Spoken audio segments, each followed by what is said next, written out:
Hello, my name is Marcus. I'm the compiler of a collection of therapy quotes entitled 1001 Windmills of the Mind, a collection of advanced self-help quotes taken from what's often called the psychodynamic or the psychoanalytic perspective, which long ago, as I understand, is referred to by some, or perhaps many, as philosophical medicine and narrative medicine, helping us to be reasonable. So why are we unreasonable? Why are people often unreasonable? So that's something we'll address a little bit today, thanks to a quote I found this morning from a book by a lady who tried to see if the legal profession can understand people a little bit. So we have a few quotes from the classic TV show called Judge for the Defense. So he was a lawyer and all that. Now, psychoanalysis only helped him to understand the motivation of the clients and the criminals, but he wasn't able to use it to prove innocence or guilt, whatever. But it helped him lead to understanding, and the understanding led to solving the case like that. So her main point is, of course, the legal profession must base it on their behavior, not on their unconscious motivation or anger at their mother or showing up the mother or they feel like the world owes them a living, mother owes them a living, transfer the mother onto the world, think the world owes them a living because mother failed them, transfer the mother onto the world, and think the world owes you, mother owed you, but mother failed, so the world owes, and you do entitled things. No, you can't do it like that, right? Oops, hold on a second.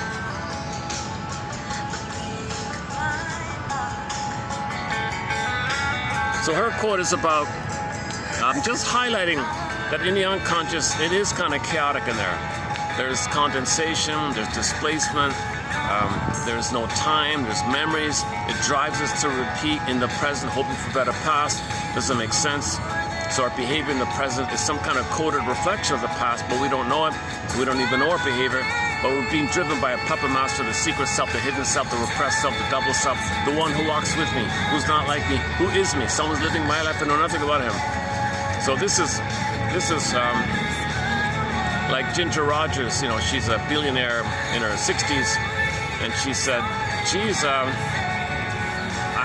have these romantic fantasies of blissful oneness, or something like. So she has childish wishes for blissful romantic love, and they can, forget about the world, just be one together. That's what babies are in a state of blissful oneness, like that. So she feels it now, but the unconscious made her think that. So she's driven by unconscious wishes.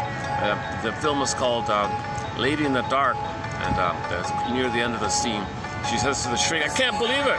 I'm being governed by these old childhood unmet needs, these childhood wishes and fears. That's what's driving me. That's what's compelling me. Oh my God. And I got to the top of the ladder, and I'm now realizing it's on the wrong wall. It's on the wrong wall. I've been avoiding myself. So her pursuit of money and power was a distraction. But at the same time, it was a fantasy to escape from the mother, but at the same time look for the mother. So it's kind of on the wrong wall like that, using some symbols and money to get other stuff in the past, not being aware. The right wall would be consciousness like that. Okay, I'm having a rough start here today. I'm having a little bit of an off day today here. I'm not really as refreshed as I like to be. I was a cute little birdie. Hold on a second. Let me get him in.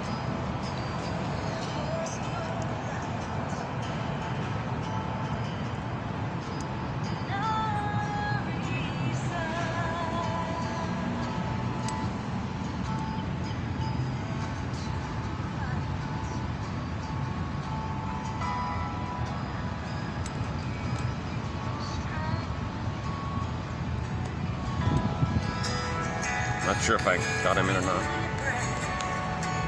Okay. Let's pick up the opening here. I'm a little lazy. I don't want to restart the video. Let's just keep going.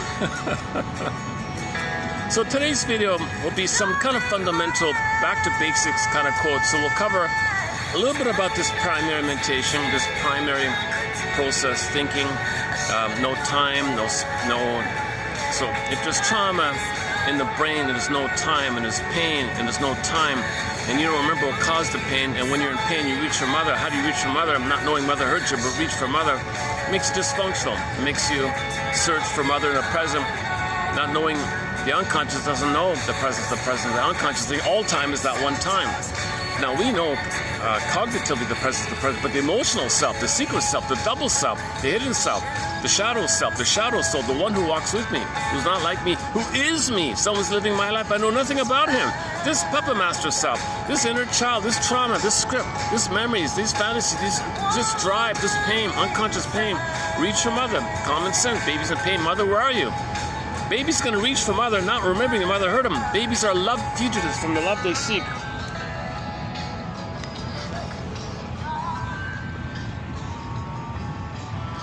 It's just a real baby, eh? It's just a real baby, eh? Good look for that. The funny birds, they got a blue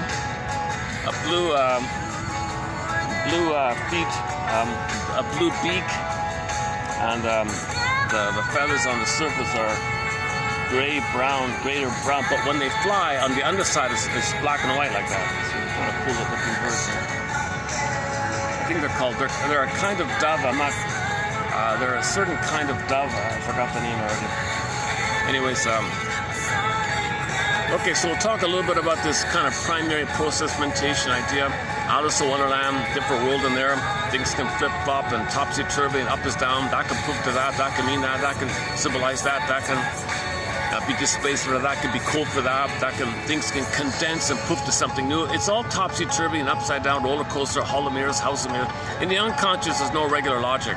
And they got pain there, and they got these fantasies around the memory, and the fantasies are about the event, and your mind thinks in images, so the images are called unconscious fantasies around the memories. The memories lead to the fantasies come to the pain of the experience, the fantasies to the pain, the request of the memories to the fantasies, and this pain, the fantasies represent the pain, the need, what happened, the displacement. Things are kind of chaotic like that. So we got this kind of chaotic thing in the unconscious called primary process thinking. Alice in Wonderland thinking, whatever you want to call it, primary process mentation. It's all in the unconscious like that. Now later on, right, we get conscious, we get regular mentation called secondary mentation. Regular mentation, right? So we got these two mentations, or these two worlds, unconscious mentation, secondary. Okay, secondary, regular world, interpersonal reality of what you see.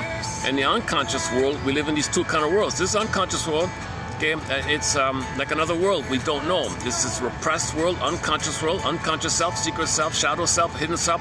Everything about you that you don't know self, you create a character, poof, it's double self.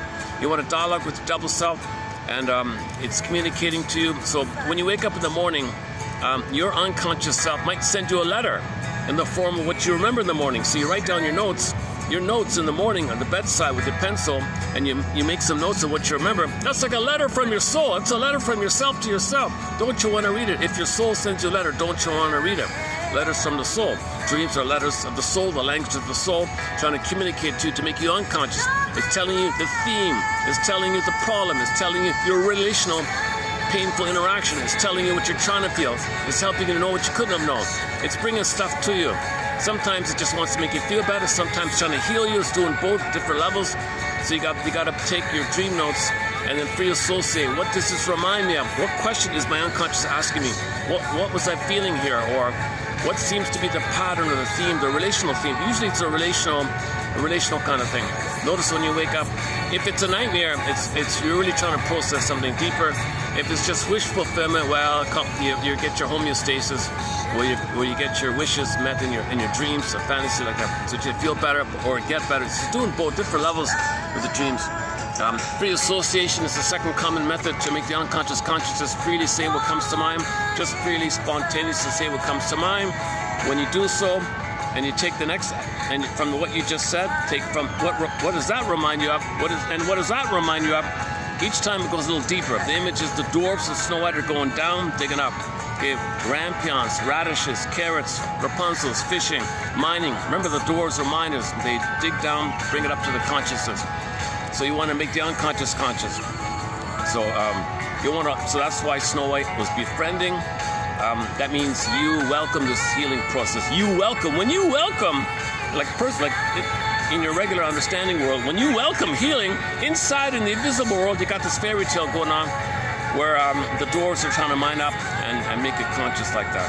And when it keeps on doing it, notice when it keeps on doing it, and you reclaim and resynthesize, re-own, and you're connecting with yourself, re-assimilating, every finding's a refining, And when you get back yourself, so to speak, when you can now know, then Snow White wakes up, and then now you can do from the feeling. So the kiss is a spark of the moment where you can do from the feeling. The prince means the masculine energy, the masculine element means your doing comes from the feeling.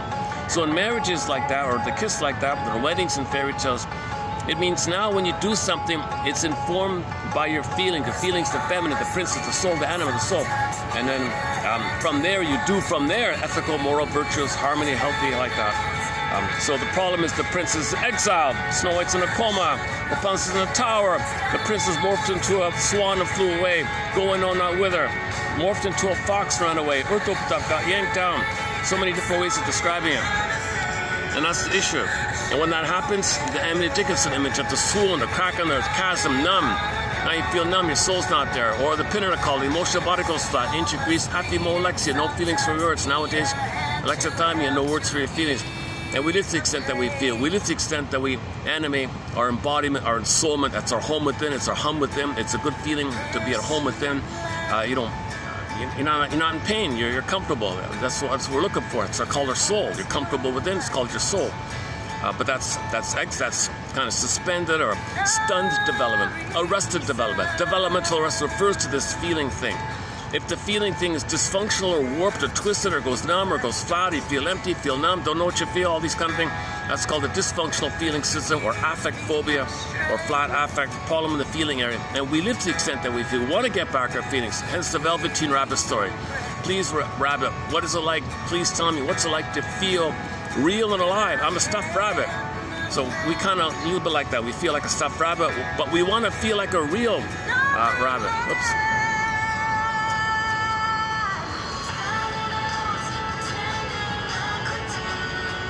Oh man, I'm really noticing, it's 43, I think, with the heat index. Barely anybody's out. Look at that, It's 37 or 8, but with the heat factor, it's a little higher nowadays. But in about an hour or two, people will start pouring in. Yeah, I'm noticing. Okay, let's see how we do. If this fan's only lasts about an hour, man, oh man, yeah. I still want to see if I could do these outdoors. I'll bring more ice next time. My goodness, my ice is melted already. Can it be? It's ironic. The iced tea stays more frozen longer than regular water. Something about the tea makes it colder. I don't know. So I'll bring more iced tea. That seems to be the trick. Okay, where are we here? Oolong, green. Jasmine green tea, or the oolong green tea. There's another one now. Roasted green tea. That's a good one. The roasted one. The oolong, the roasted, or jasmine, or just regular green tea. And there's another one. The fourth one. Yeah, fifth one. All right, enough about the tea here.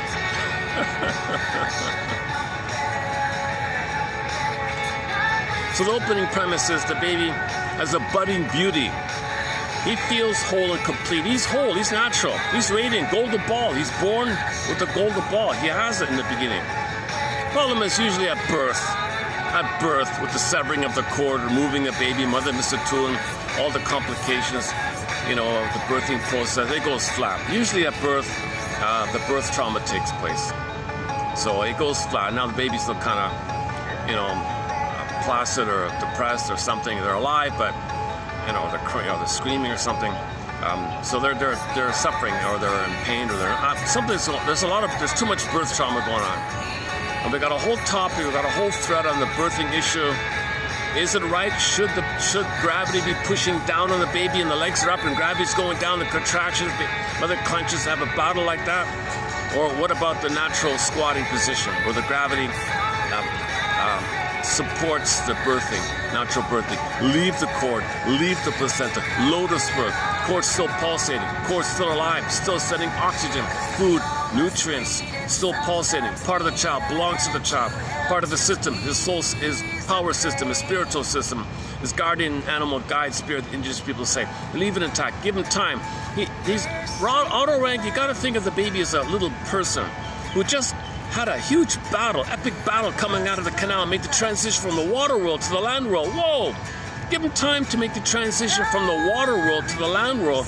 Maybe he did have a struggle in a canal, right? So he's kind of like fighting like that, you know, clenching, and he stays, can't stand, and hitting up, okay, the Odyssey, the whirlpool, shop, and hitting the rocks, the canal, you know, the bones, I guess. So one metaphor, one theory about the Odyssey scene of the Chabrus and Silica, is that right? The whirlpool and the rocks on him. He's trying to navigate the canal. So if the mother, one vivid example was the mother had a unique tailbone issue. So normally if she was squatting, she would instinctively tilt back the tailbone to not affect the baby. But in one case, the baby was hitting the mother's tailbone for some reason, and she was on the back, and gravity is pushing down, the legs are up, and gravity is pushing down, the baby not getting enough oxygen, he was suffering anoxia, hitting the tailbone, okay, the contractions were pushing, mother was freaking out, clenching, he was hitting up, hitting the tailbone, being pushed, but he can't get out, he was suffering, he was cord was twisting, he was gonna perish, he had a real battle. He finally maybe he's pulled out or so, I don't know, he finally gets out, let's say. Mother, whoa, whew, I'm a hero, I'm a hero. That's Otto Ranks there, he's a hero. Birth of the hero. So mother, give me some time here. You know, I leave the cord, leave the placenta, place me on the belly, place me near the bosom, let me latch on, skin to skin, leave the cord, rhythm of safety, emotion to emotion, body to body, skin to skin, leave the hormones. Okay, hold me safely, smoothly, allow for rhythm of bliss, a training, a soothe. I need your sweetness and tenderness and softness and warmth and safety. I need like your bosom, your safety. I need a warm, safe. I want to feel what I want to make it safe and warm for me so I can continue growing. I'm still growing like that. Yes, I'm biologically born, but I'm still developing. And from my mind, from my emotion, from my feeling, I need an extended, social, interactive, interpersonal womb with you, mother. I need like a mother in the dual unity. The two is one, like a paradise, like an egg. I need like a continued, like outer imaginary womb called the social, interpersonal womb with you. So please let me sleep on you and nurse accordingly for the first 4 to 5 months. Please stay in bed for 4 to 5 months and leave the skin to skin. Make the room warm. Catch up on your reading. Be there for me. And let me feel safe so I can let my feelings like blossom in me, like come alive in me and be alive with me, stay alive with me. I don't want to go flat and go down. I want my feelings to be alive. They're alive in the beginning. I want them to stay alive. I want to feel safe for my feelings to stay alive. I want my soul to stay alive. I want my ensoulment, my alignment of my soul, my vitality of my soul. Mother, please stay back 4 or 5 months. What's the big deal? It's just catch up on your reading.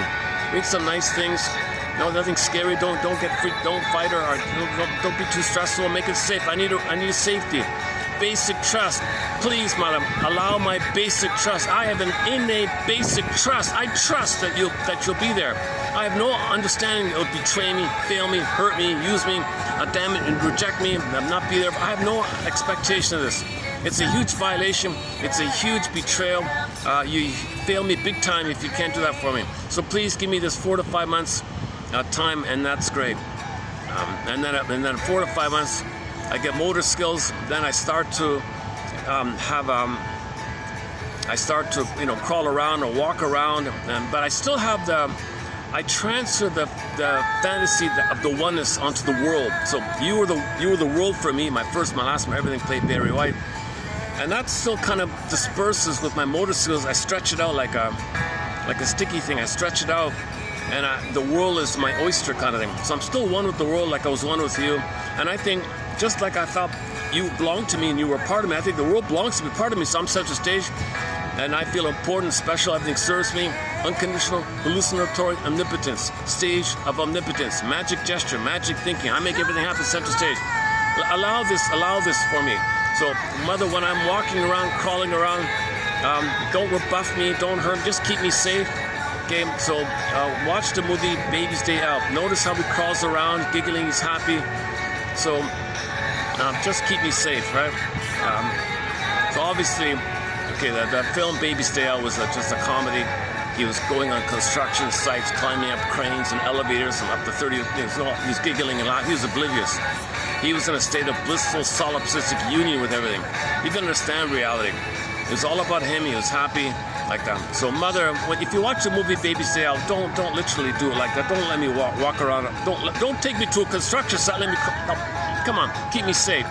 Keep my interest, keep my curiosity. Just distract me so nothing gets hurt or broken. Just gently distract me, but don't crush my spirit. Don't crush my curiosity, my interest, my wonderment, my curiosity. Keep my curiosity. That's an expression of my being, my identity, my interest. I'm interested. I am. Okay, so keep my interest. So mother, please read the book by Paul C. Hollinger called "What Babies Say Before They Can Talk." Mother, please, could you do that for me, please? What Babies Say Before They Can Talk by Paul C. Hollinger. It's now in its 7th edition or 10th edition or something like that. It's a best-selling book. You can get it secondhand easily. What Babies Say Before They Can Talk. Basic 101 of what I need with your mother. Okay, so one joke was somebody had the joke that mothers, since babies think they're kings and gods, maybe mothers should go like bow. Something's beeping on me here. My phone's freaking out here. What's going on? Exposure lock. Is that okay?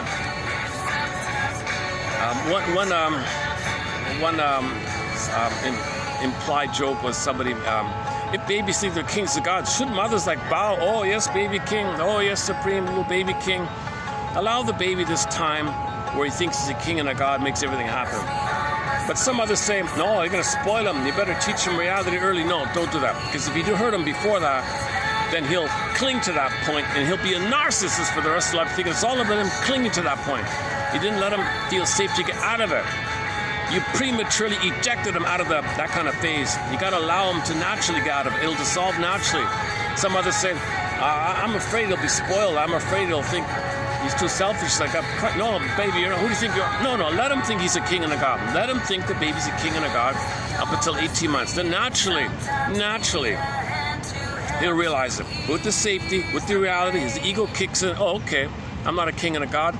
I'm an ordinary, I'll play the song, I'm an ordinary man by the band Triumph. I just saw it this morning. I'm an ordinary man. They're on tour. The classic rock band Triumph's currently on tour as we speak. And they don't play Ordinary Man on their set list, I noticed, but it was on. So the song's just about we're ordinary people here, like so out of the narcissism kind of thing. So I'm just an ordinary man. I'll do what I can, but I'm an ordinary man. Yes, I got problems. Yes, TV lies to me and people, but it's disappointing. It's suffering, but I'm an ordinary man. I'll do what I can. Something like that. Just the humility and the reality that we're just regular people like that. We're not kings and gods, like some people think. So some people think they're kings and gods. Say, no, I'm not a king and a god. I've passed that stage of development. I'm an ordinary man. But the people on TV often still have the infantile megalomania of the kings and gods. They're on TV and they say they're king, and they present with the magnification of the TV phenomena. It's kind of amplified, so you kind of draw. No, they're infantile gods. They're on the TV. They're lying to you. They have to lie. They have to preserve their narcissistic supply. They have to maintain the status of king and a god, and they got the TV screen. So he says, no, I see through that. No, I'm not that. I'm an ordinary man. And indigenous people say that too. I'm an ordinary man.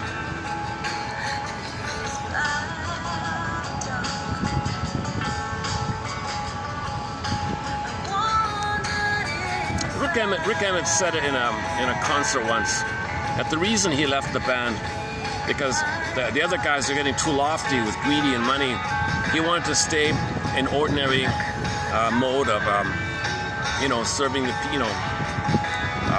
giving friendly, positive songs to the audience. Hold on to your dreams, and I think what else? Young enough to cry. Hang on. What else? Tears in the rain. Tears in the rain. Young enough to cry. Hold on to your dreams. The song "Fight the Good Fight" means make the effort, the good fight, to know yourself. When they sing "Fight the Good Fight," the final song, usually in their concerts, they mean make the effort to look in the mirror and know yourself. That's the good fight. It's an inner thing. They don't mean like a physical. They mean the effort to have a self-scrutiny, a self-introspection. That's a real inner battle like that, to know yourself. It's hard to admit. It's painful to admit, so that's the good fight. That's the good work or the good effort. I call the hero's journey. Like that. See, so he wants to sing. They want to sing more positive songs. So Triumph was the main classic rock band that sang mostly positive songs, inspirational, self-help, a little bit like that songs. What else?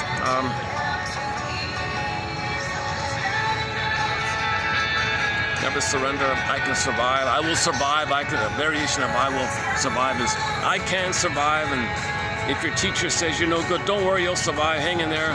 Hold on to your man. Music is. If you're feeling sad, listen to some music or something. Magic card, you'll feel better. Listen to the lyrics or something. So it's like poetry a little bit.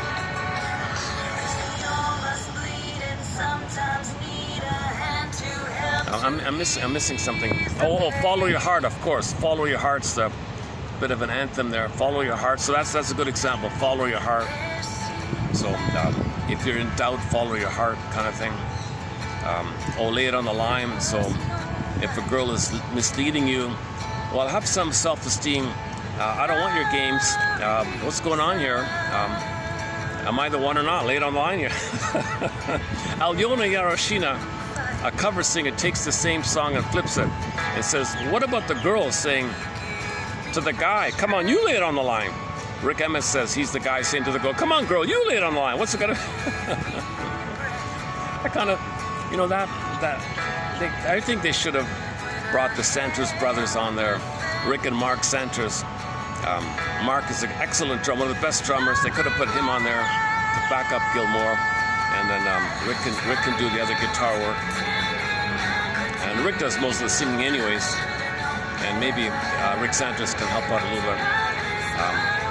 The three other guys they have, it's a little junky, a little I don't know.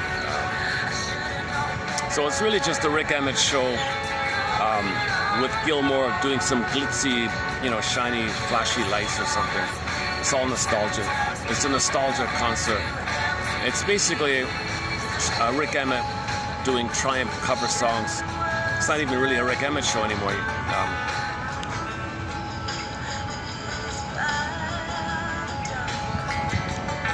So we don't know the exact story, but it's unspoken, but it seems like they wanted more money. They wanted to go the cheesy way. He said, I don't want to go this too commercial way. I want to keep positive songs like Hold On and all that. No, we got to move on and do some talky things and just crank out flashy, make more money that way. I don't want the more money way. I want to find myself. I want to know myself. I want to fight the good fight. I wrote that song. I want to hold on to my dream and know myself. I don't want to go down this trash. So they broke up for 30 years they were apart, right? And then 2 years ago they got back together. Now they're on reunion tour, 50th anniversary reunion tour as we speak. Rick Emmett's holding the thing together. The other guys can't sing. The other three guys cannot sing it. That's pitiful. Sorry to say that. So it's really just a Rick Emmett concert. Honestly, it's kind of like a Rick Emmett show, or a Triumph cover band with Rick Emmett lead singing. I don't know. He's not even singing his songs, like Saved by Love and Big Lie, some of his great songs. Those two in particular.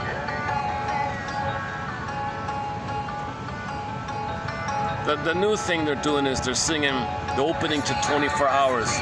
And the Blinding Light show from the debut album. So that's something kind of new. But they've never sung Just a Game live.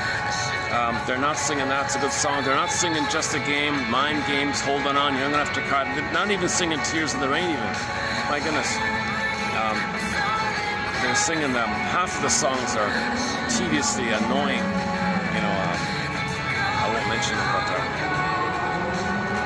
anyways, enough about that. It's Ordinary Man, yeah. So the baby learns he's an ordinary baby. I'm an ordinary person. Before I was a king and a god, post 18 months, I'm an ordinary man. So we'll play later. Let's do that. Let's play later Ordinary Man today. It's an okay song, not one of my favorite songs, but it's an okay song. I'm an ordinary man. So baby say, hey, I'm an ordinary. Before I was a god, I thought I was special. I owned everything. I owned the world. The universe is all mine. I'm center stage. Everything served me. Everything was for me. I had a thought, poof, there it was. I needed a wish, there it is, there, poof. I don't even have to ask for it. I just there, I shake my rattle, and there it is. Oh, I'm a little bite. Oh, now, oh, I get it. I'm an ordinary, like everyone else, an ordinary baby. If I want something, it doesn't mean it automatically appears. I can ask. I hope I'll get it. I might not get it. Not everything goes your way. It's a preference that I get it, but it's like reality. Other people have feelings and needs, and they're not put on this planet just to, other people are not put on the planet just to serve you like that. Well, I'm an ordinary man, you know. So that's an important song about child development, ordinary man. So yeah, let's definitely play. I never played it before, ordinary man. You know.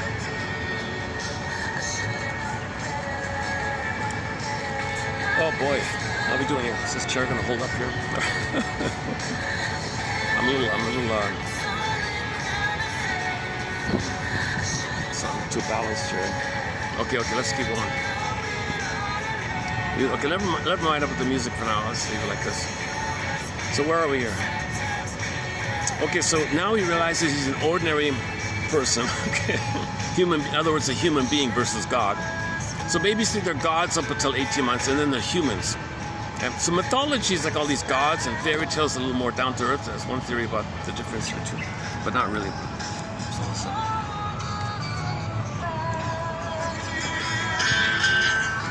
Yeah, Tracy Bone, OG Way singer. Gotta look the stop button here. All right. Is this chair? Hold on a second. What's going on here, Mark? What's happening to my chair here? My chair's freaking out on me here. It's been a great chair. My goodness, I got a lot of use out of it.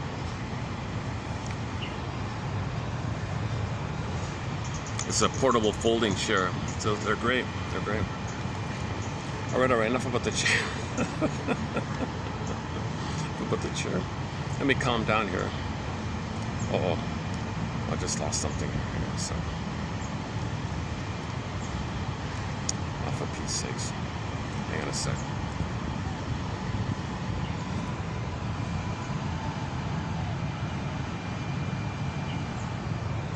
Yeah, okay, so in this video we'll do repetition compulsion, the primary process thinking, a little bit about identification with aggressor by frenzy, not too much, and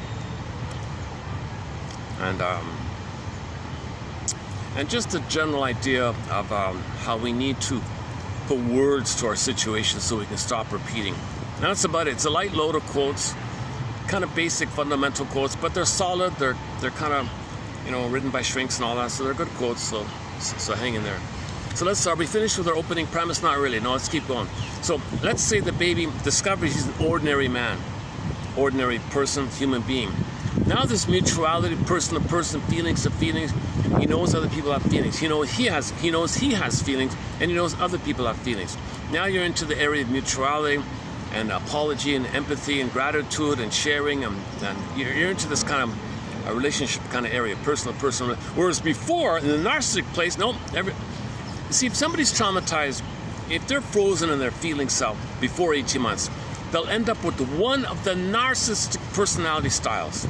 You have the overt exhibitionistic one, you have the passive-aggressive one, the turtle one, the waif one, you have the idealizing one called the voyeur, or Masterson calls it the closet, like you're in the closet. Like you admire someone, you feel special by admiring, so it's called the closet one. Or Don Juan's variation of it. Don't want to grow up. Peter Pan's variation. Don't want to grow up. Then the more severe trauma, where you're against people, that's the bully one. And if you can't be, if you're in that mode and you're traumatized, you might become a passive-aggressive bully called Iagoism. And if it's even more disturbed, in the colder area of the psychopathic subtypes, you can have there's subtypes in the psychopath antisocial area, and you got the schizoid one, you got the LGBT kind of area one, and the criminal area. Not all psychopathics have the criminal. That's just one subtype. They got the LGBT. It's a sub. Not all LGBT. Okay, but that's a subtype there. So some LGBT might be in the psychopath at the same time as psychopath. It's a subtype. One sub-branch of the psychopathic, you know, cold, they have no feeling for you, they don't no ethics, morality, for, you know, it can't be in that area. Their slogan is something's only wrong if you're caught. So they're a little dangerous or criminalic. They might not be criminalic. That's the criminalic one. Then you got the LGB one, so it's diverted there. Some are both, maybe. The alcoholism, there's even a sub-branch in the severe alcoholism one. The schizoid one, these are the cold, intellectual, detached ones who plot in an envious scheme to find goodness to wreck. So they're the behind-the-scenes plotters, very patient to plot to see things damaged. Because if they see things damaged, then they won't be triggered that something good reminds them of the pain. They don't want to see goodness. They cannot see goodness. They look for goodness to not see it and wreck it, called envy. So so their agenda in life is to plot and see goodness, because the compulsion to look for goodness but not see it, so wreck it, and not look but not see it, wreck it, called envy. So we talked about that. Now, actually, today's batch below begins it. Yeah, 48 posting. Yeah, it's actually the quotes posted in this video below are 10 set. A five video stretch of quotes begins today below. But I'm not going to discuss it too about a month ago, so I'm not going to review it again here. I'm doing this overlap thing where I'm discussing future quotes in preview mode, and the quotes posted in the video I've discussed already like 2 or 3 weeks ago, kind of. But if you read the quotes from this video below in the box there, 3248, 3248 up to 57, it's sort of sprinkled between those 9-10 videos. You'll find the quotes on this very challenging topic, one of the most difficult topics. So there's no morality because they don't feel, but they gotta greedily look for something, but wreck it because they can't accept. They can't accept goodness because of the pain, so wreck it. So all they want to do is wreck it. All right? So, oh, here's our little bird here.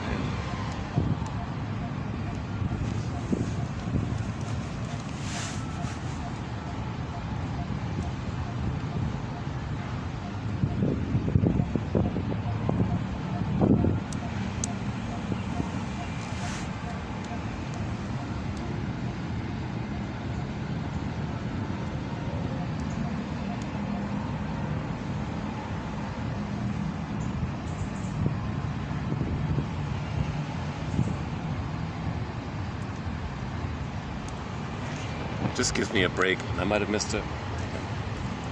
Can you see? Are we getting him? Jesus Christ, I can't. See, I can't see when I'm pointing. Sometimes it's off on an angle. I can't see him. Let me see a real basic look. Oh, he seems to be hanging around here a lot now.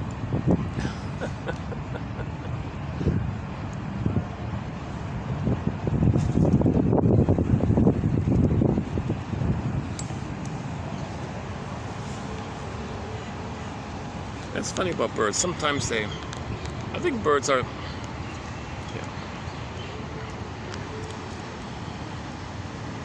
oh, we have one joke, just to end on a lighter note. At the end of this video, we have one joke, so stay tuned. Just as a silly little one about pets. Oh boy, okay. So let's say the mother doesn't rebuff him for thinking he's king of the god, and he allows him to go there. Now remember, if he is traumatized before 18 months, you see, he has the unconscious hope and the fixation and the unresolved issue of not getting those needs met. So he'll cling to that. He's frozen there, and waiting to get it.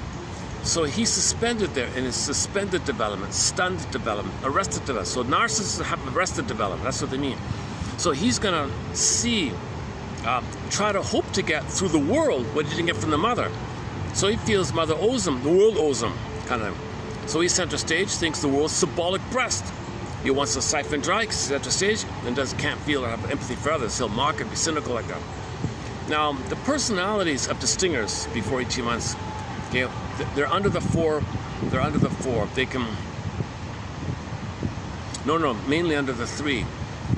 They're against people in some form or another, or they're avoiding, like schizoid turtle kind of thing, or passive aggressive. Oh no, sorry. Against, overly against, or passive aggressive against. They're both against, and they got the avoiding one, the 200. Yeah, against, the 2 versions of the against. The overt against, like the bully one, and the passive aggressive bully called iagoism, or the passive aggressive bully, that's 2 like that. He calls it a sneak around, like against or behind the scenes, sneaking around, spreading rumors, covertly, obliquely, hiddenly, using others, proxies, spreading, the Iago kind of thing. So that's the passive, but it's still against, but it's covert against. You got overt against, covert against, the two, or just detached ones. Like the schizoid and avoidance and don't attach like that. So from an emotional kind of place, they want to attach, or the aggressive, they want to control and power over because they're still looking, they're demanding the mother feed them. So they're aggressive, they don't care. The results, antisocial, psychopathic like that. If it's hot, sometimes the colder version, you can have the passive-aggressive bully and you can have the passive-aggressive psychopath. So there's the schizoid psychopath. So there's different levels like that.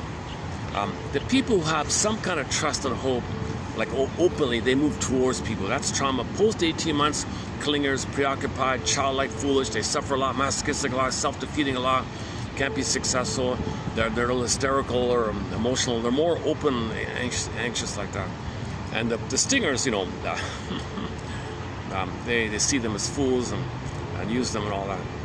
And the clingers, they turn to the stingers because they're drawn in by the attraction of the hope, the promise, because stingers will lie. They can only lie, they can only con, they can only deceive, they cannot not do otherwise. It's a survival thing for them. They cannot show a feeling because the feelings are cold, and the honesty is from the feelings, but they don't know the feelings. So the lie is a cloak because you can't feel. So to protect the possibility of feeling, you don't want to feel, so lie as a shield. So they're always lying basically. And in the primary mentation, they can lie in a very flip-floppy, double-think way.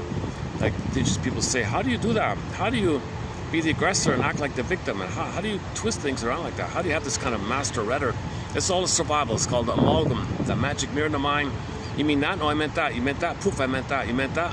What's wrong with the table? They have this kind of so back to the song by Rick Emmett, Ordinary Man. Gee, it'll turn the chibi. Oh my God. And Big Lie. Played the song also, Big Lie by Rick Emmett as a soloist, Big Lie, and Ordinary Man when he was the co-lead singer for the band Triumph. Similar message. You turn on the TV, oh my God, they're doing all this flip-floppy thing. Oh my God.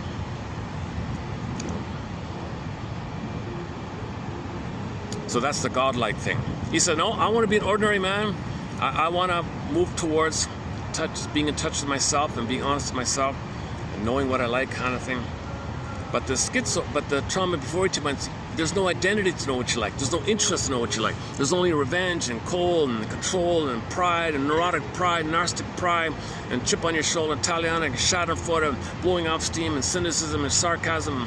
There's only this kind of negative stuff. Either or thinking, my greedy, your greedy, Italianic feeling, Italian identification. There's all this kind of jungle mentality, mentation, right? They're kind of coming from there. They don't bother with they're afraid of the quote-unquote human. They're afraid of being an ordinary man, right? They want to play infantile God. It's exciting, full of adrenaline and chemicals, and it's very addictive. So they're kind of caught in this addictive kind of world. But they're missing the quote-unquote human side of being. They don't have mutuality. Relationships are next. Okay, you get something, see one tree, see them all next. Relationships, they're looking for the next. There's no oxytocin because the trauma oxytocin low. Serotonin is too low, oxytocin too low, no love and pleasure. So the next, dopamine, go. So they're always in go mode, hoping that one day, something in the present will be mother in the past. So they're manically searching for things out there, hoping from the unconscious point of view, it's mother back in the nursery. They don't know they're doing it because the top layer of the cake is called rationalization. The pain, the ego said today, cover me, come up with some flim-flammery, some duplicity, some red herring, some straw man arguments, some rhetoric or something. Just lie to yourself to provide cloak and cover and believe it, not know that the pain is causing this, to make the person unaware there's pain. Believe that instead and focus on that, and that provides cover for the under thing going on. The other thing going on, chase for silver to get mother's love in the past. Now, when you chase in the future for mother's love in the past, you got the oral fixation, the positive side, let's say. So you hope to get mother. So there's your oral fix, smoking, drinking, money again. You can think of it that way. But with the identification of the aggressor, there's a flipping. There's two things going on. The baby crosses over, identifies the aggressor. Others will play him, and he'll treat others the way he had been treated, hoping that others will be a proxy of him, and the proxy will get love, but he'll be the one that says no to himself. So he finds a proxy. You play me, And I hope that you, as me, will get my love, the love that I needed from my mother through you, via you. I'll get love, but I'll be the mother that says no to you. Get it? And then insult to injury, he flips it due to the fusion and the double thing. The one he just shamed, who played his own soul, he'll poof, there's his mother at the same time on another level. There's no time. He sees his mother, and he'll play his anger at his mother. He'll displace onto the one he just shamed. So he shames someone that hates him, and he's in his perverse, sick kind of and the humor is the dispersed. A lot of this is through the humor, put down humor, belittling humor, bitter banter, sarcasm, schadenfreude, all this negative kind of humor discussed recently. Yeah, the humor topic was discussed recently. It was very, very good discussion, I thought. Gottstein, mostly by Gottstein and others. So we talk about the relief theory, but the relief theory is a broad one. Okay, the superiority one, where your own soul is put down via someone else holding your soul, put it down, you feel the superior because you're infantile megalomania. So you disperse the tension of your soul being in pain, see someone else to deal with it, is disperse the tension release, so you laugh at the expense of others. So when you laugh at the expense of others, that's a perversion, because the others are holding your soul, and you want to disperse the pain on your soul onto someone else playing your soul, so someone can, your attention is out. And when you see and externalize others in a devalued place, the tension you feel, of the shame you feel about yourself, is kind of dissipated, and the release, the less tension is the laughter mechanism called the relief theory of humor. Okay, now normal humor is playful and everyone's better off, but the schadenfreude humor is dark humor, black humor, and all that stuff. And you see sitcoms all the time, this verbal abuse humor and insult humor. It's just endless. It's just like because the pain pump is cranking it out, so they got to crank out mocking humor, negative humor, because the pain is going on in the Twilight Zone Inside Out. The Twilight Zone episode called Howling Man. You got an image of a castle, meaning the body. Okay. There's a room in the castle, meaning the organ. Okay. The guy with the horns in the castle in the room. Okay. That's your anger rebounding in on yourself. Okay. In your organ, in your body. Okay. It's too much pain, so you got to disperse out. So in the story, the guy with the horns would be in the room. He would exit the room. He'd be in the room. He'd exit. They're kind of simultaneous. And that's a metaphor for the psychic. Okay, Twilight Zone means unconscious. Open the door. Next stop, Twilight Zone. Twilight Zone. So metaphor of the Twilight Zone. Inner life, inner world. Okay, our own anger to mother gaslit us, ignored our signals, ignored our SOSs. But the anger's a cry for love. He's got to cry for love. He's got to reach for mother, but it turned to anger. Anger's the form of reach for mother. But the anger is an SOS, it's desperation, it's devouring fantasy, controlling fantasy. Mother gaslit the baby, you can't be angry at me, mother, turns it on himself. So when the anger turns in on himself, in the visual primary, it's the guy with the horns. Okay, usually it's the guy with the horns, or any monster, but cyclopses, the Medea one, Medusa one, any kind of entity that's in rage and wants to gobble up. The gobbling is the baby's oral rage. Okay. So when the baby's hungry, he's in rage, he's devouring, he wants to take in. That's all it is. So it's just a visualization of the fantasy representing the memory that he was in rage and he was in the oral phase. So rage and oral greed, oral rage, fantasy, attacking himself. He's attacking himself because the attack is to the mother, but the attack is not attack, it's a cry for love. The baby's anger to mother. Oh, can we get him in this time?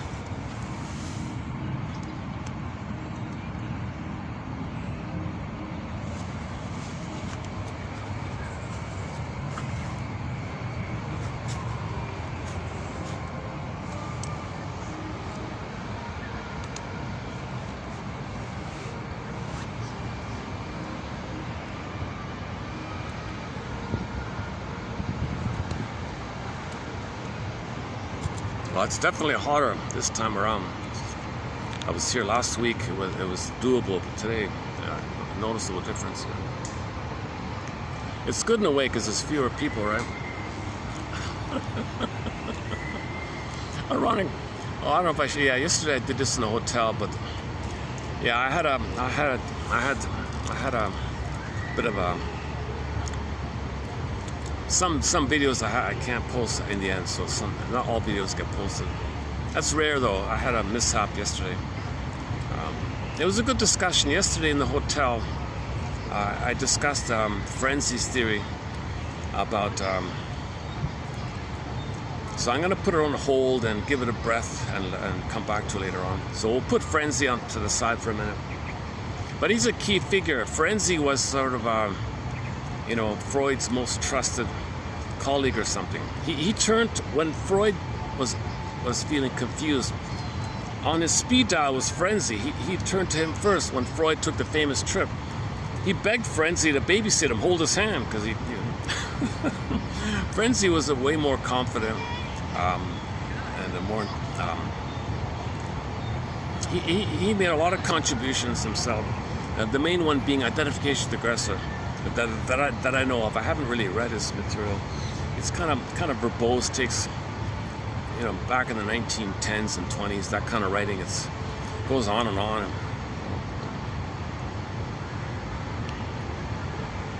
So,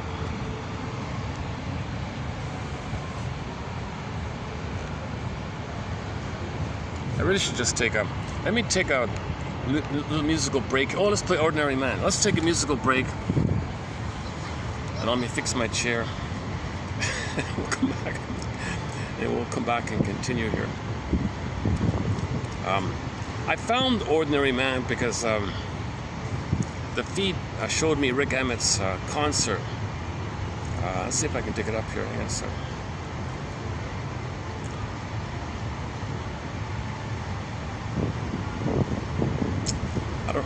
Oh, it was an outdoor concert. Hang on.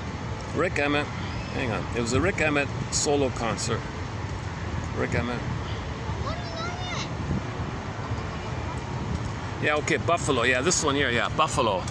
So, as a soloist, after he left Triumph, he played as a soloist. This one is in 2002. Let's see if I can find it here. Got some kids around me. Hang on a second. Yeah, he opens up.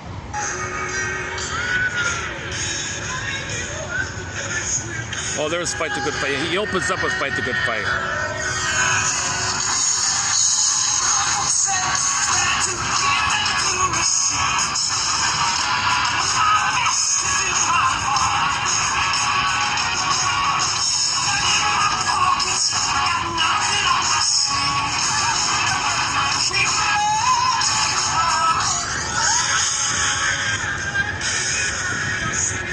Where's Ordinary Man? Let's see.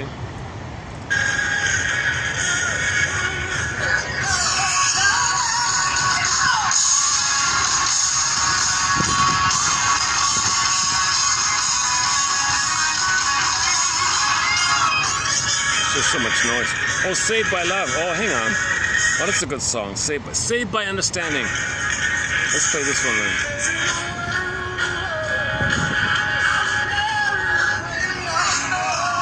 Okay, saved by love, saved by understanding. Understanding is a form of love. When you understand, it's a form of love. When somebody understands you, when you understand yourself, understanding, it's a kind of love, saved by love. So we want to understand ourselves, know ourselves, understand ourselves, saved by love.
this guitar festival thing you got going here in Buffalo. This is a way cool thing. You got guitar players all over North America. They want to come here now. Puts Buffalo on the map. It's a cool place. You got blues, you got jazz. You got John Hammond over at the 12th. Last year I got to step on stage with George Benson. It was like the thrill of a lifetime for me. Speaking of that, I got a new record called Handiwork, and it's a very jazzy kind of thing. I want to play a track from that now. It's called Full Sail.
God, he says the same kind of thing. He says the same thing every time. Eh? All right.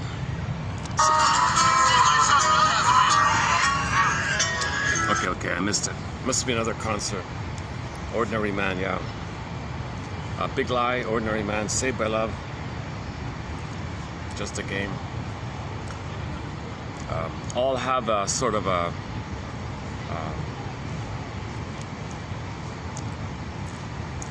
okay, where are we here?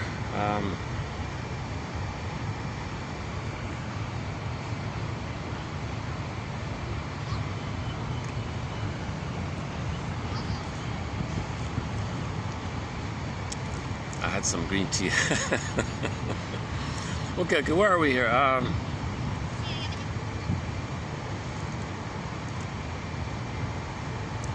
Okay, there's each of the personality styles takes a couple of hours to go through.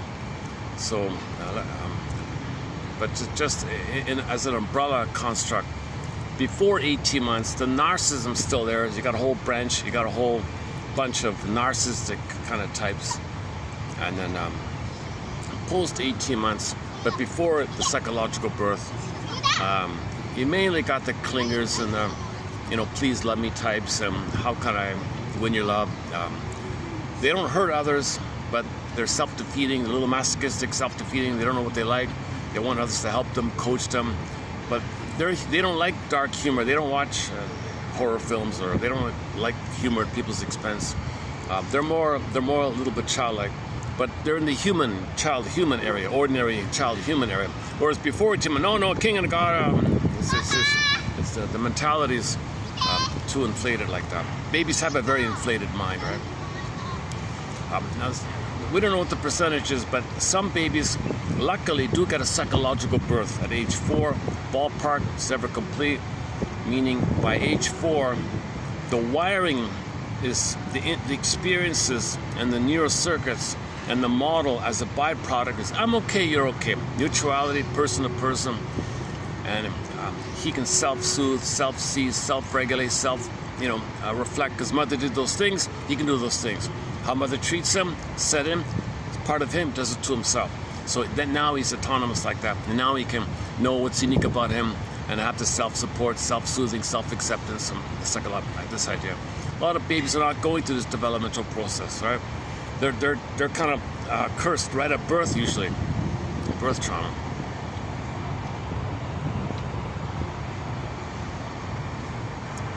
So when there's trauma, we repeat, hoping to get mother's love in the past. The pain drives it. You want to get out of the pain because you want mother's love. So you repeat in the sense that you reach for mother. So you recreate in the present some mirage like a new edition of the past, hoping mother will love you. Doesn't make sense. The present is not the past. But again, the cloak is you give yourself excuses to not be aware of it. Need to know kind of thing. You don't know it. So let's open up with repetition compulsion. Okay. Frequently, the client manages or is successful in here's a gecko. Can I get him in? I don't know if they'll show up on the camera. There's a little baby gecko in the sand there. Hang on a second.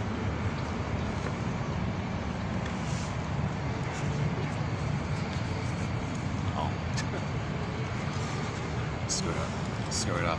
Oh, it's the first time I saw one. One there. Sometimes you see them on the wall, right? The geckos. Frequently, the client is successful in creating an unwitting repetition of past maladaptive relation. So traumatic relation, traumatic attachment, disturbed relation, painful interaction. Baby cried for love, mother hurt him. Baby wanted mother's love, mother hypocrite. You gaslit him. The painful, maladaptive. It didn't. Now he's got to deny, believe mother's good, and he's no good. Maladaptive stuff. Baby's good, but he must believe mother's right. He's in pain, so he says, good, defective, guilty, shameful, maladaptive stuff. Baby's meant to be loved, so he can be okay. Mother hurts him, and then mother says, "Your fault." My fault? Oh, I'm really bad. He repeats this kind of thing. Frequently, the client is successful in creating an unwitting repetition of past maladaptive relationships and traumatic experiences in the very search for new and productive interactions. He wants a better outcome from the past. He wants the outcome he should have received in the past. Now, if it's a therapy thing here, the therapist will observe this, and point out how the client is trying to coax the therapist to recreate a new edition in the present and make him aware of it. That's his blind spot. He's not aware of it. Therapist makes you aware of your blind spot. Blind spot means what your unconscious is making you do, what your script is compelling you to do. So he's trying to recreate in the present a new edition of the past, and the therapist says, "You're letting me know what your childhood was like.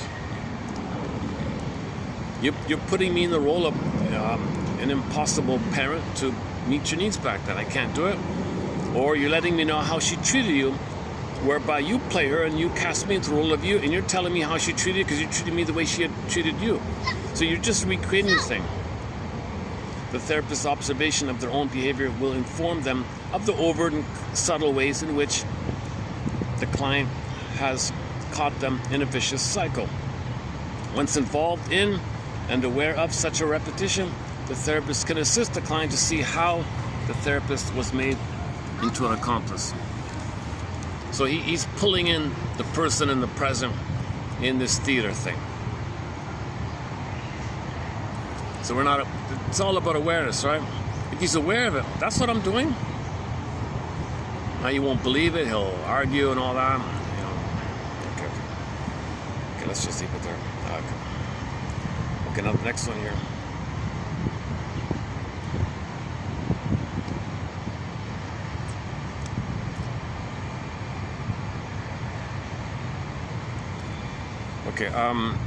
Okay, here's so psychoanalysis. So it's about, sometimes they call it symbolizing the experience, formulating the experience, putting the pieces of the puzzle together, finding the words. When you find the words, they call it symbolize. That means it's held in the symbol, it's recognized in the symbol, it's identified in the symbol, the language is the symbol, the words is the symbol. They mean it like that.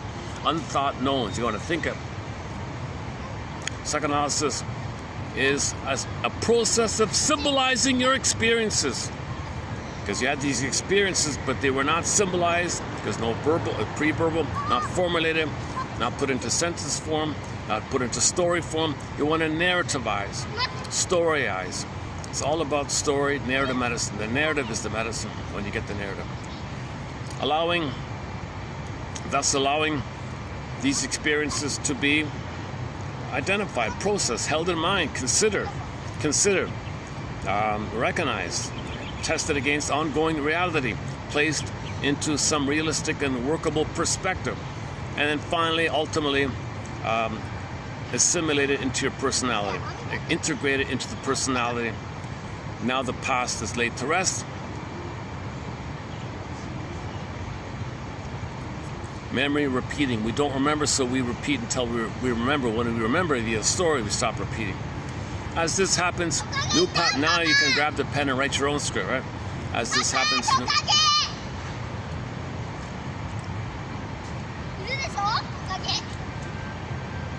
just a couple of kids just playing in front of me here. Okay, where are we? As this happens, new patterns of thinking, feeling, and perceiving can emerge.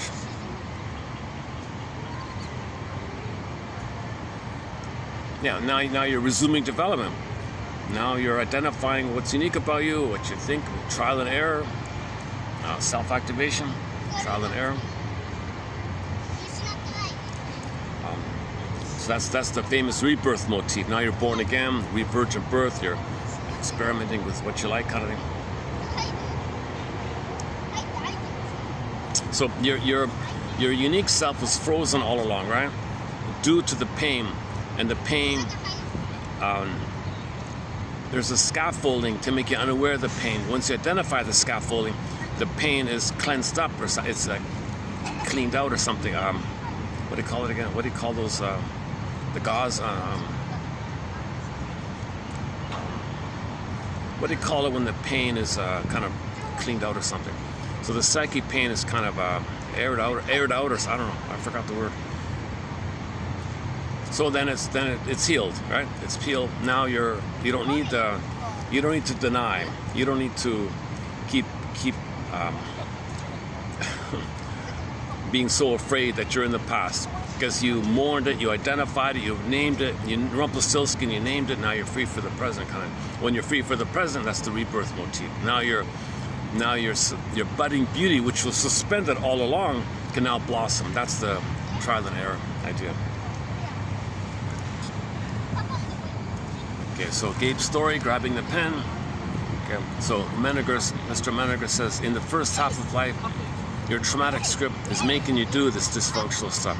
In the second half of life, see what you can do with that script. See if you can unpick the threads of a traumatic script and use those threads to weave in a healthier script, or grab the pen.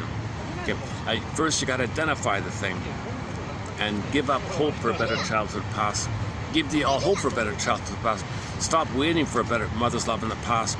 Admit your failure took place, admit the trauma took place, and admit that you were foolishly hoping to get mother's love in the past. Loyal ties that bind, your immense loyalty, immense painful attachment, because you're operating from the baby mind. If you had no mother, you'd perish, so you're kind of still operating. A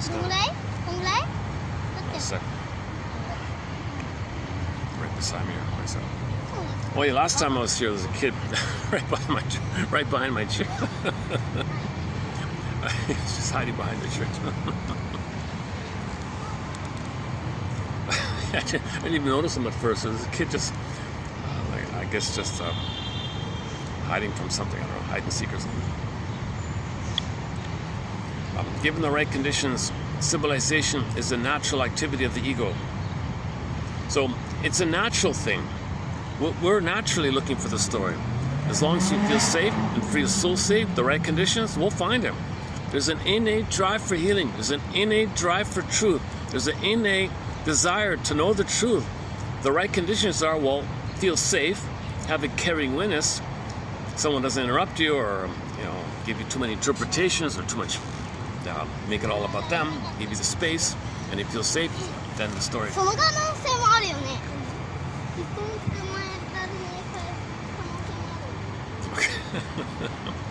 Kids are. All right, where are we here? Thus, the clinical challenge of therapy is to create conditions that allow civilization of excluded experience to occur.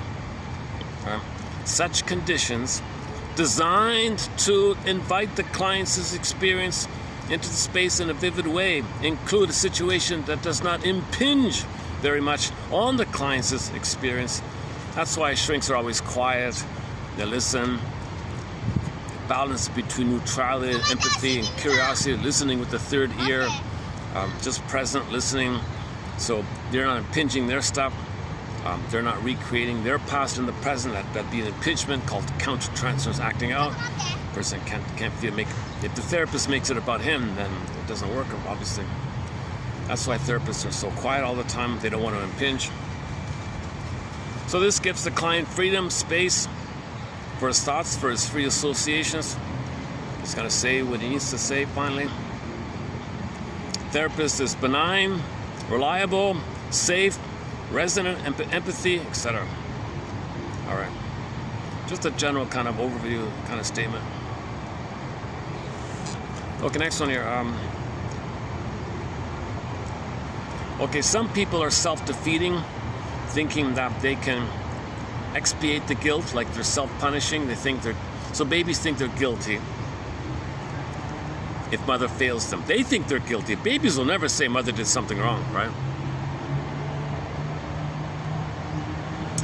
I do like this, maybe I can change my chair a bit. One second.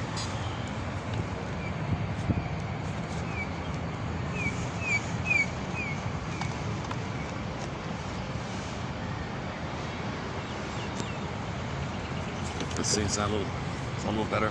Oh, it's a little better, right? All right.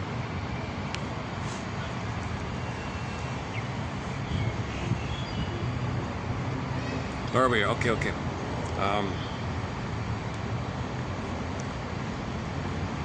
Yeah, it's funny. Usually this park's packed, eh? It's still holding up. An hour. Look at that. An hour and 20 minutes has passed. It's still on. I can't believe it.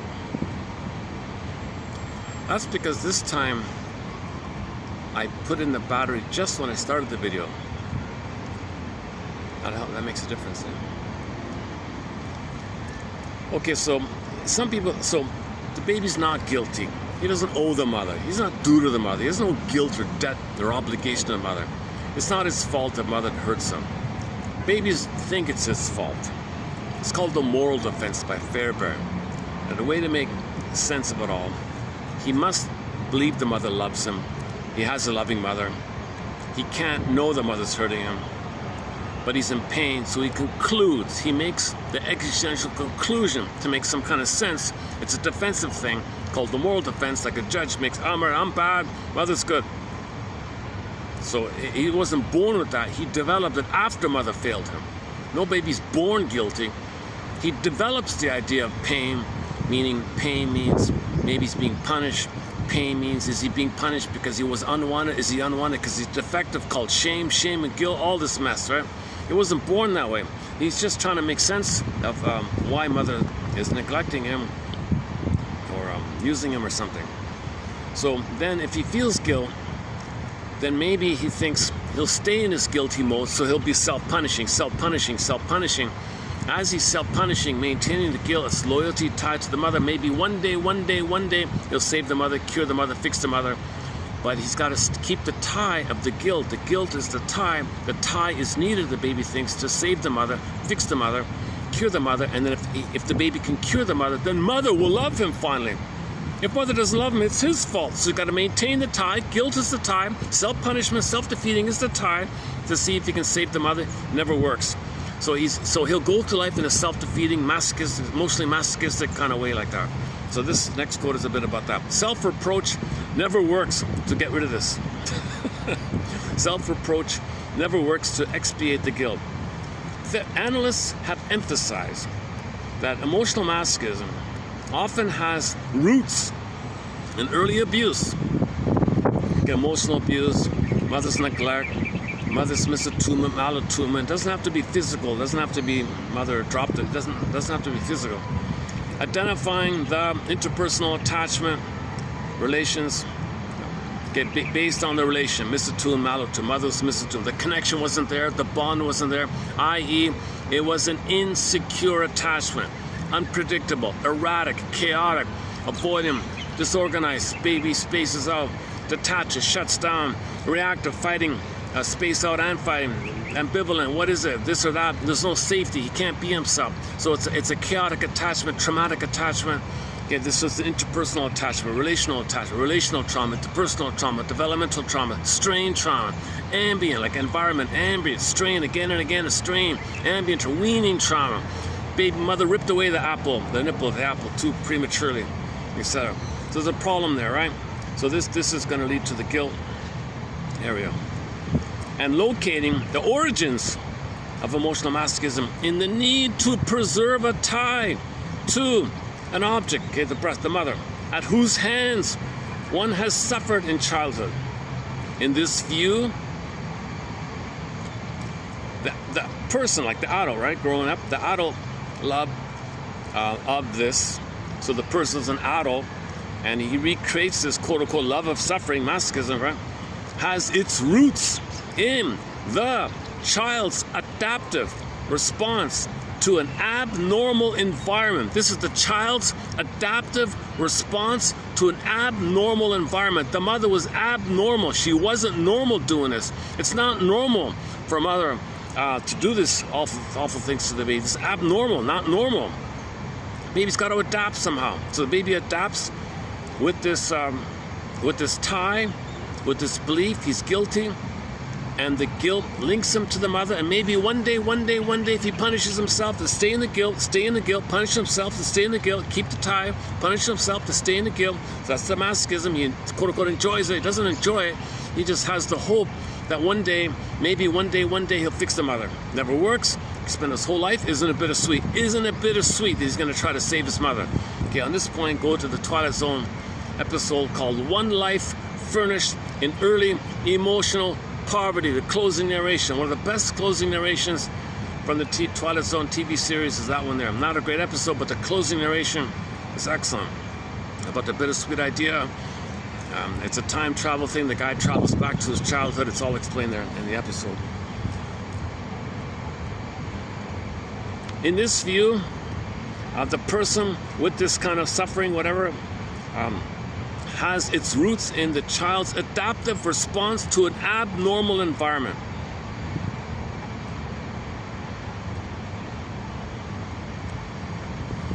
Okay, Mr. Freud also related masochism to trauma. Okay, he described the human need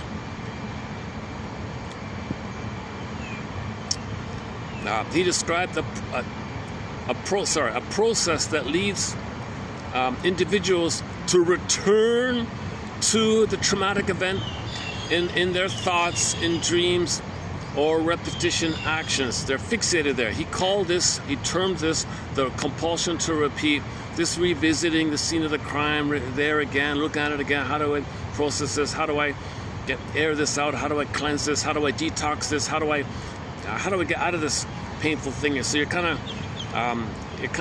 it's a survival thing. So you're always, how do I survive here? Okay, long story short, repetition compulsion.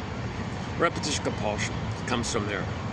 Repetition compulsion represents the person's wish to redo maybe, or undo maybe, or get a better outcome maybe, the traumatic event. It's a futile effort. It's futile, but that's what he's hoping for. He wants mother's love in the past.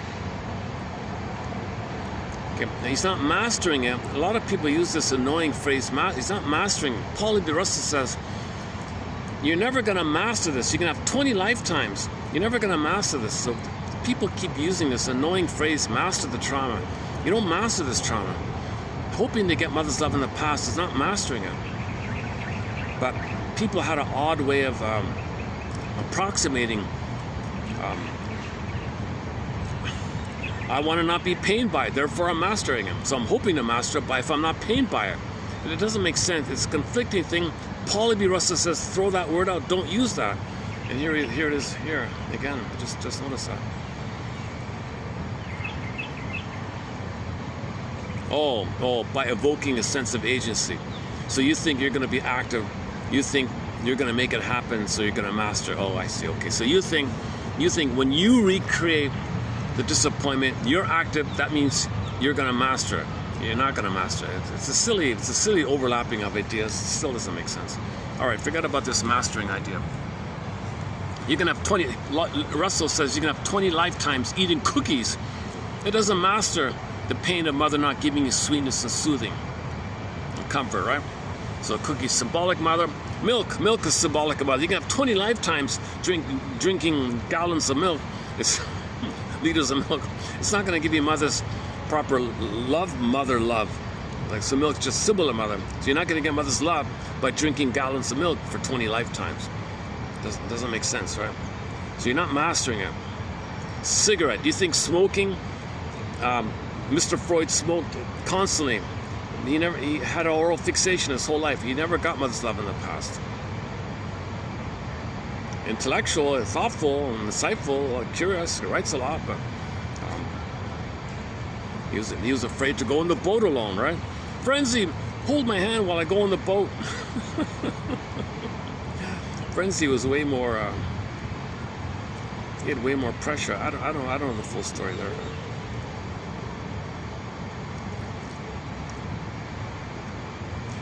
Efforts to overcome early trauma may lead a person unconsciously to enter into situations and relationships that tragically replay their earlier experiences. Yeah. So if mother rejected the boy, they will only approach women who will reject them. So he'll approach girls only if they know she'll reject him. He's trying to master it. He's active. I'm trying to master this. Something like that, right? All right, okay, next one here. Okay, this is what frenzy means by in your mind is the aggressor, and a part of you has identified with him, and you're the masochistic side.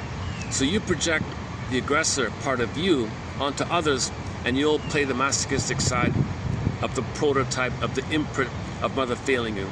So you transfer the aggressor onto others. It's your version of the aggressor based on your mother, so it's exaggerated on others, but you believe others are the aggressor in your mind. So just like you as a baby adapted to your mother, you're going to adapt to others from the prototype way. It doesn't fit because the people in the present aren't the mother of the past. So people have these irrational things that people in the present like that.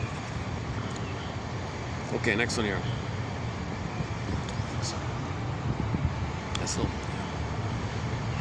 Okay, next one here. Freud's ideas. Let me calm down here. Why am I so excited? You know what's funny about today's tea? I got a new tea. I noticed the difference. Look at this. Strong green tea.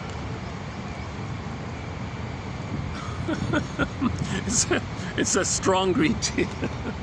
It's I didn't know there was such a thing as extra caffeinated green tea. Yeah, why not? Of course, yeah, why not? I'm not a caffeine drinker. Okay. Okay, let me come. I'm just a combination. My mood, my chair's falling apart, the heat, too much caffeine. I don't know. Yeah, so. Yesterday was disappointing. I did a video yesterday, I mentioned already in the hotel. 2.5 hours lost at the very end. That's the second video I've lost in the past month.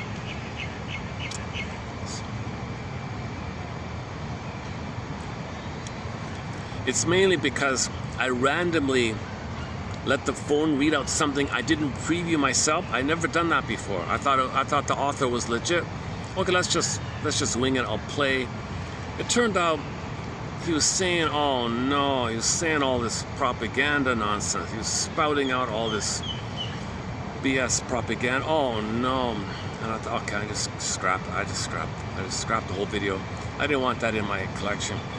The article started off okay, and then he leaped into some other BS propaganda, like he has an agenda or something, I don't know. I kind of sunk inside. Oh God, I've never done that before. I always read what if I'm gonna let the phone read out something first, I've always read it. It's the first time I just thought I could try it that way. So no, I'm not gonna do that again. I'm gonna read it first. If I like it, fine, I'll let the phone read it out. I'm not gonna do that anymore. Okay, next one here.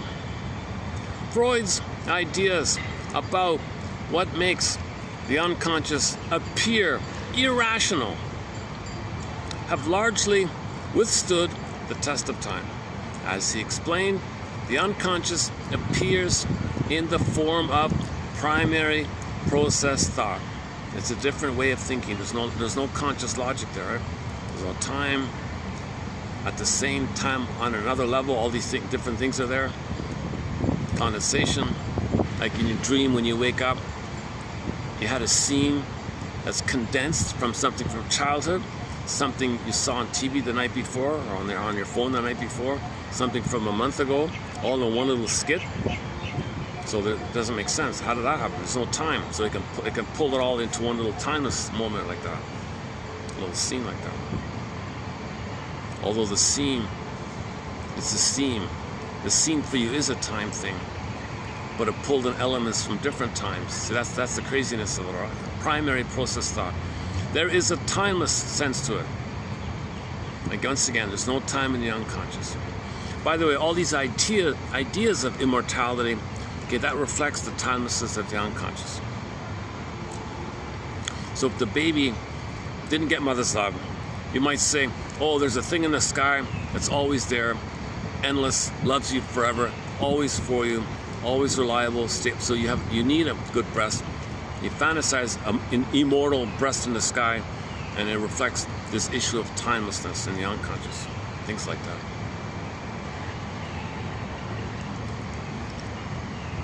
In the mythology world, see, that's trauma early on. They got the either or. Things are exaggerated, gods and demons. So the mythology that gods live forever. Okay, that just means the unconscious fantasies in the early brain, in the primary process, there's no time in it. That's why the gods in myths and fairy tales live forever, because the images are in a state of timelessness, suspended in immortal time, eternal, forever, immortal time, no time. If there's no time, it's forever. It's infinite, infinity, and forever, eternal, all right? So the storytellers would say this. It's just symbolizing. It's symbolizing. The stories are symbolizing your trauma. Freud's ideas about what makes the unconscious appear rational are largest to the test of time. As he explained, the unconscious appears in the form of primary process thought. There's a timeless sense to it. As when feelings from an early age coexist. Yeah, here we go. As when feelings from an early age coexist with adult feelings. So an adult says, I'm an abandoned child. I feel like a motherless child. Play the song, sometimes I feel like a motherless child. Okay, sometimes. Well, in those times, there it is. You're a motherless child. Now I feel like a motherless child. Now I feel like an abandoned child. So during those times, I feel now like a motherless child. But you're an adult, but you feel like a motherless child. So there's a timelessness to the unconscious. Because now you're an adult, but you're feeling the timelessness of the past. you're in the reality of time as an adult, but you're feeling the timelessness of the childhood past issue, and you're feeling it now and you think it now. So it's blended in. It allows for wishes and fantasies to operate outside the constraints of reality. One guy was jealous of his brother's wife, and he thought, I want her. I want to marry my sister-in-law, he said.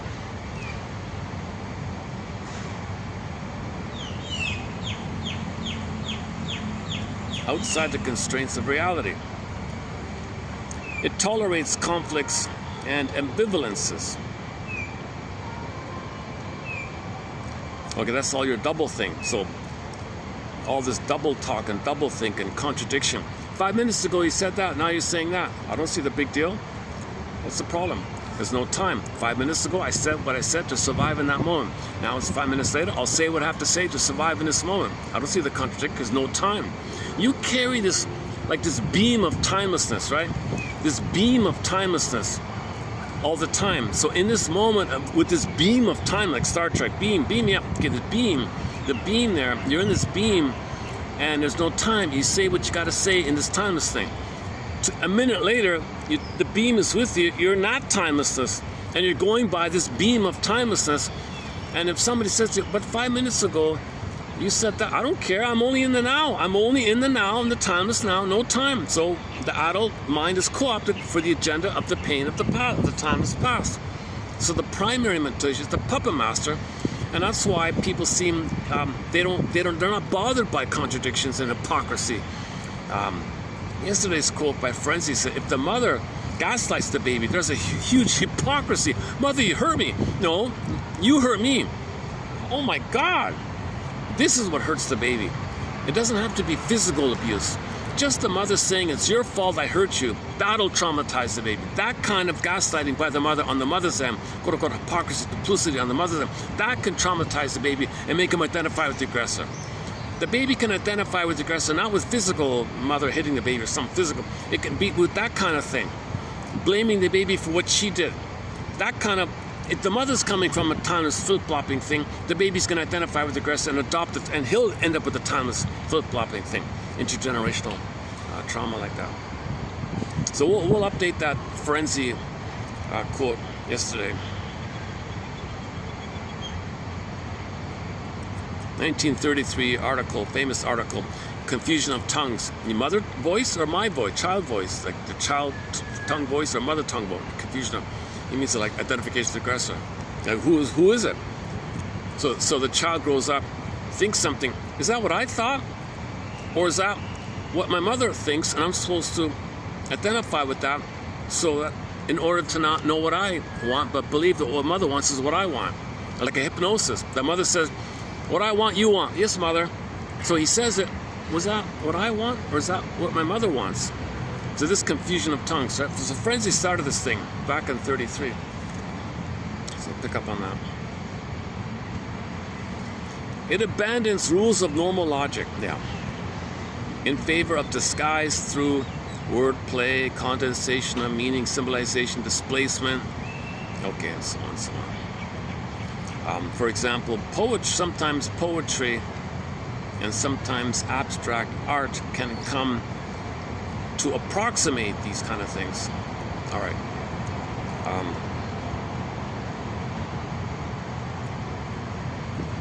But this phrase, that primary process is irrational, she thinks here is maybe a little misleading, for the images and connections make some kind of sense if you look at it carefully.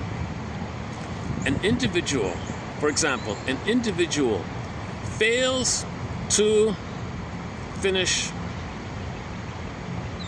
her book. Okay, so somebody's writing a book and they quit. Okay, out of an unconscious desire not to outdo or exceed her mother's own unconsummated ambitions. Okay, so somebody might feel that they're going to lose the mother if they're successful. They're going to betray the mother and outdo the mother. Mother will abandon them. So the mother originally said to the daughter, if you're better than me, I reject you. Okay, I won't do better than you. She grows up, writes a book, oh, this is pretty good here. Mother's going to leave me. Fail the book. Crash the book. Right? An individual fails to finish her book out of an unconscious desire not to exceed her mother's own unconsummated ambitions. Another sabotages love relationships out of fear of being abandoned as he was by his father in childhood. Yet another experiences guilt for an act she did not commit as penance for her unconscious wishes to harm a love rival. Even what appear to be clear disruptions, even what appear to be clear disruptions or breakdowns in meaning,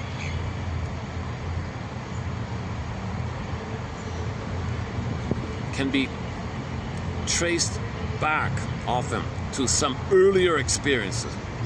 Okay, so repetition compulsion, nightmares, something's disrupting, being dysfunctional, OCD, self-defeat, whatever. This could be traced back to some earlier experience, perhaps a trauma that at the time overcame the mind's capacity to process feelings in a logical, cognitive way. You couldn't know it, couldn't even think it, unthought no. In these cases, the breakdown of thought might itself be the memory of the earlier traumatic experience. Yeah, I'll do that. I'll talk to somebody and I'll daydream. Maybe I'll do that. Like I'll talk to somebody and my mind wander. Somebody says to me, hello, Earth to Marcus. Oh yeah, sorry, I was saying that. So that's like, maybe when I was young, I couldn't concentrate because some traumatic thing happened. I'm talking to somebody and my mind went somewhere else, right? This kind of thing. Yeah, my friend used to say, Earth to Marcus. Oh, sorry, what was that? What were we saying?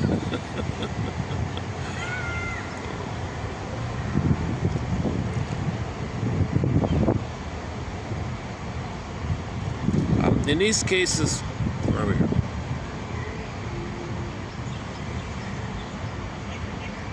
Okay, let's skip here. Okay, for example, here's her example here. Now let's take a common example of primary process thinking at work. Okay, she says here that her client, a client comes to therapy because of failures in love, so she can't have a relationship. Every time a relationship develops to the point of commitment, she freaks out and breaks it off, creates chaos and runs away, only to be overcome with regret once it becomes obvious that there is no longer hope for reconciliation. Okay, so she definitely wanted to wreck her, and she went too far, and she knows there's no way there's no way he'll trust her again. So I don't know what she did, right? She may in fact try to break things off even with the therapist, which therapists would call acting out. All right. If this client manages to stay in therapy, the irrationality of her underlying thinking emerges. So if she stays in therapy, okay, her underlying unconscious belief is, quote, I must rid myself of the person I love, unquote. So it came up to consciousness, her unconscious belief, her unconscious script. I have to get rid of the person I trust or love. There's too much pain. I got to get them out, kind of something like that, right? Analytic work might uncover an early pattern of parental withdrawal, or excessively self-critical standards of being projected onto others, or the anticipation of abandonment rooted in childhood experience. Okay, so this is source of the trauma. The trauma makes the child believe, don't trust. If somebody gets close, break it off and make sure it doesn't come back. Break it off. No, don't trust, don't connect, because it triggers the pain. Later on, she breaks it off. Oh, geez, I did it again. Oh, geez, I did it again. Oh, geez, I did it. Repetition compulsion, doing it again and again and again. Klieglos, mindless repetition, unlived life. The president, that guy might have been, all these guys might have been nice, but she can't believe it. The puppet master, the script says, no, trust, love means pain, break it off. Then she calms down. Why did I break that off? Why did I do that again? Why did I do that again? It's not logical. It's psychological. Okay, play the song. It Must Be Something Psychological by Katie Lee. It's really quite explainable. It's really quite explainable. Okay, so she has an unconscious model, or her puppet master, or her double self says, you must rid anybody you like. You must get rid of them. You like them, get rid of them. No. Okay, so this is the beam of timelessness, right? The beam says trust, connection, attachment means pain. Someone gonna reflex, right? Knee jerk. No, get rid of them. Get rid of them. You're still in that kind of place, right? So you're. Are you mastering the trauma? Like you're gonna actively kick them out because mother rejected you, and you're gonna boot them out because the mother rejected. So you're gonna push them because instead of mother rejecting, you push them. Are you mastering it by actively doing it? That's the confusion of the term master. You're not mastering it by doing it. You're just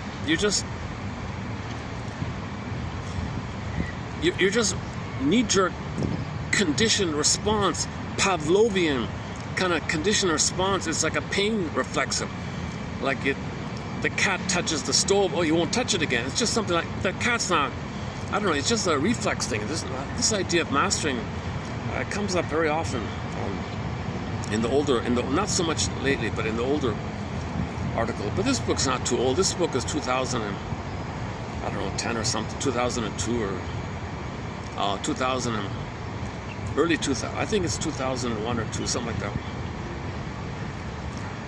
I Miss Daly here. Never heard of her before. Just found her this morning. This one here. The meaning of the self-destructive pattern is not irrational from this perspective. Okay, so we always say it's irrational, but from the unconscious point of view, it's rational.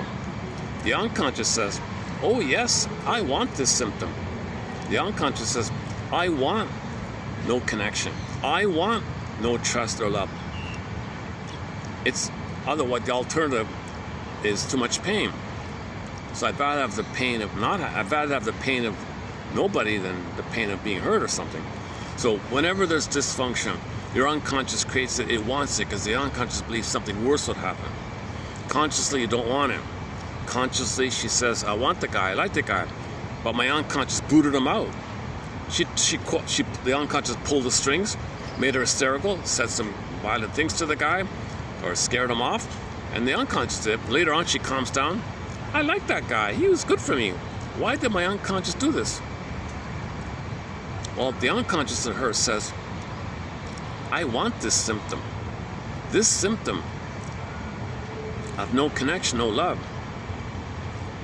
As painful and disappointing as it is, the alternative is worse. And the conscious, what's worse than this? Oh yeah? Do you remember when you were a baby? Your mother dropped you or something? I'd rather just be alone and be left alone than mother dropping me or whatever it was. I don't know. Maybe it was physical in that case. I don't know.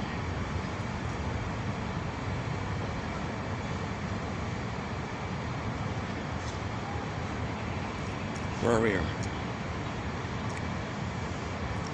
It's just, things are overdetermined. All right.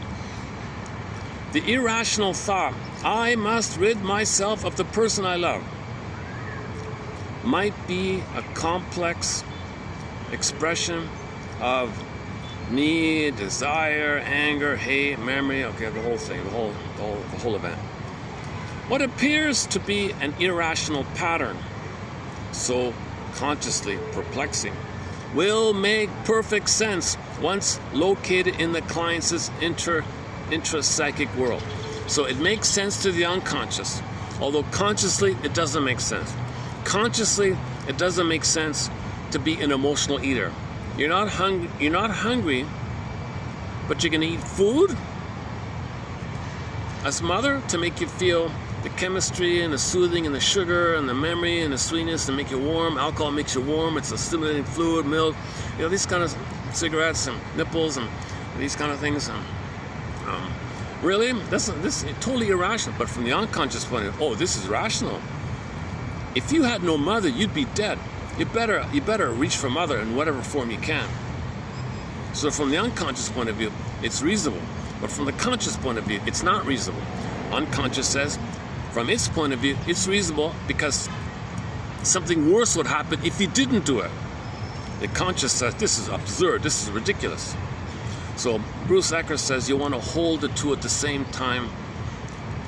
Exercise and strengthen your reality mind, your reality ego, your adult mind, your adult ego, and say, okay, hold the phone here. Imagine not doing what my unconscious wants. Can I do it? Whoa. Were there times when I didn't need to do what my unconscious wanted? Okay. Were there times in my life when things were okay and I didn't need to do the unconscious thing? So in the case of the woman, wait a minute, all these guys that booted up, did any of them hurt me? Did any of them scare me? Did anyone do anything wrong to me? Was there anything really harmful by any of these guys? And she click. No, they were all good guys. So she's got to build a conscious, but the unconscious, no, you got to boot them up. But the conscious says, no, they're okay.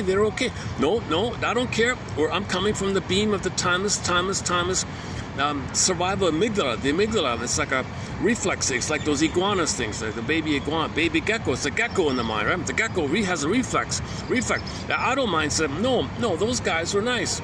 The gecko go click. It has this quick little, like you look at them, they dart off so quickly, right? Like the monitor lizard, they dart off so quickly, right? The frog jumps. The frog leapfrog. You can nickname the survival brain, or the old limbic system, the spine, the tip of the spine, the amygdala, the whole old survival brain system, okay, the survival mind, or whatever you want to call it. You can nickname it the dinosaur mind, the dino mind, or the alligator mind, the crocodile mind, the salamander. Janoff likes to call it the salamander mind. Other people call it, I've been calling it the iguana mind. Another one calls it the chameleon mind, a quick little shape. This survival changing all the time. The gecko mind, why not the gecko? Any kind of impulsive. They're cold-blooded. They only care about survival. There's no love. They're not mammals, right? It's not the mammal, let alone the human. It's the cortex. The feeling self is frozen. You're going back with the survival brain. Remember, the loving and the feeling is frozen. Remember Snow White, because Snow White's on hold. If Snow White's on hold in the coffin, in a coma, I mean, okay, she's alive, but she's in a coma, or locked in a tower like Rapunzel, or exiled somewhere, or hidden somewhere, or frozen somewhere, or suspended somewhere. If your feeling self, okay, the mammal, if the feeling self is frozen, okay, you're operating, that's because it's too dangerous to have it. So you're in the survival brain. The survival brain co-opts the human cortex for its agenda, called rationalization. So the gecko says to the thinking cap, all right, thinking cap, I know you're so smart, but I'm the stronger one here. I'm the survival one. I'm in charge here.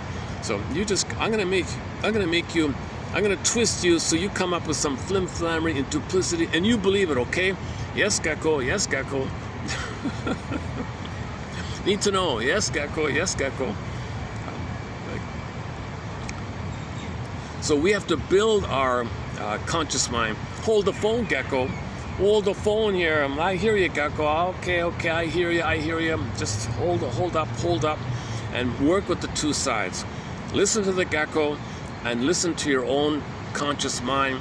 Call it CBT, call it cognitive therapy, or call it reasonable thinking, building the ego, enhancing the ego, the reality mind, the reality ego. Okay, weaving a basket, use quotes, do some reading, just look at reality kind of things. Survey, research, think, and a little bit like that. But every time you do, the gecko twists it, and you're confused. Like you read something, the gecko pulls you and spaces you out. Oh, what happened there? I'm confused, I don't get it. Good, gecko says, good. Stay confused, stay unaware, stay ignorant. There's too much pain here. The pain, you can't think clearly when there's too much pain. So you got this inner conflict, famously known as the inner conflict. You got this inner conflict. One guy calls it the tax on linking, like you're trying to build your mind, but something's attacking it. Oh, it's the gecko within, the gecko. It's got this little, like a little whip. I don't know. The gecko has this quick little, the tongue, like a snake, or I don't know. What's that? Yeah. Oh, the frog. The frog catching the fly. It has a quick little thing. So you're trying to build something like a little fly, like you're trying to build and the frog mind. I don't know. You get the idea. Right? So the survival brain is impulsive. Some versions of the psychopath, there's a sub-branch of the psychopath that's immensely impulsive. If a feeling comes in, they impulse. They have this impulsive thing, right? So that's one sub-branch of the psychopath. They're considered, there's a very impulsive antisocial sub-branch of the psychopathic tree. There's a branch of it called the impulsive one. They focus on this.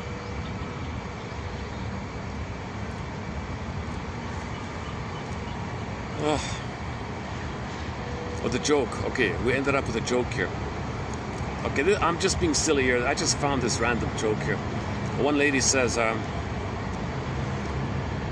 it's not really related to our topic. Well, maybe a little bit, but the lady says, one lady says to her friend, you were never married? No, I never married. I never married because I have 3 pets that answer the same purpose as a husband. You have 3 pets that answer the same purpose as a husband? That's right. I have a dog that growls every morning, a parrot that swears all afternoon, and a cat that comes home at midnight. The cat one I thought was funny. The cat. Where have you been all night? The cat comes home at midnight. Okay, that's a simple. We have some humor, some good humor ones in the past week. This is just an honorable mention left over. Had some space there. That's just some filler. Okay, never mind that one. All right. Is that it?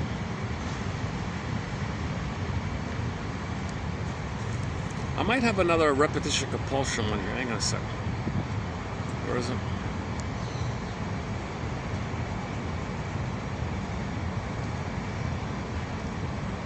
Oh, I've got some leftover self-help slogans from Mr. Brown here on due to space limitation. These are kind of like honorable mention, so I moved them over here. Forgiveness is the act of dying to my self-righteousness. That's the honorable mention. These aren't great, right? We all live inside a box, and the instructions for getting out are written on the outside of the box. I have to pause with that one. What do you mean? We all live inside a box. Okay. And the instructions for getting out are written on the outside. So you have to go out. You have to go out to know how to get out. Forces you to get out. So the instructions are on the inside. You have to that one's okay. Yeah, okay. When I live through my most noble intentions, I am literally pulled through my life. The quality of our feelings determines the quality of our lives. Yeah. The cutting edge of my creativity lies in the realm of my greatest interest. Find your greatest interest, and now you're touching on your creativity area. Last one. If you ever said a real yes to life, even once, you know something about creativity. Oh, last one here. There is no event through which life itself is not trying to awaken you to your most authentic self. Okay, that's a big one there. Hang on, okay, let's go to the... I think I have one more on repetition compulsion. Hang on a second. Oh, here it is. Yeah, okay, 68. Repetition compulsion, the observed tendency in the person to repeat situations of unresolved conflict or difficulty in an attempt to achieve a resolution of the disturbance. Once a gratifying object, the breast, the mother, has been invested in, you're bonded to, like emotional, they call it cathexis, emotional investment, like sticky, like you're attached, right? Some kind of invisible connection. You fall in love, this kind of thing, connected with your energy, with your life force. Well, this bond, this cathexis, tends to persist, and thus to influence subsequent object choice. So you're going to fall in love with somebody who reminds you of the first love, right? And to reduce the ability for displacement. So you'll only be attracted to somebody who reminds you of the one who hurt you. If mother hurt you, you'll only fall in love, Cupid's arrow, if somebody's like your mother. You won't fall in love with someone nice. You'll only fall in love if they're just like your mother who hurt you, who had hurt you. You find someone, I don't know why I like them, but they're going to hurt you, just that's why you're drawn to them. Okay, the Cupid's arrow, because your investment, your life force is in the wiring of the memory, the unconscious memory. So it's flared up when somebody triggered. Okay, bing, bing, bing, Pavlovian. Okay, play the song Ooh What a Night by the classic rock band April Wine. Bing, bing, bing, Ooh What a Night. April Wine is currently a miserable, pathetic cover band. It's intolerable. I can't watch them. But this terrible, atrocious cover band called April Wine, because one surviving member is still there. They use the name. They're opening up for Triumph. Can you believe it? Really, they're opening up for Rick Emmett. Actually, what a pitiful situation. You know, it would be a better concert.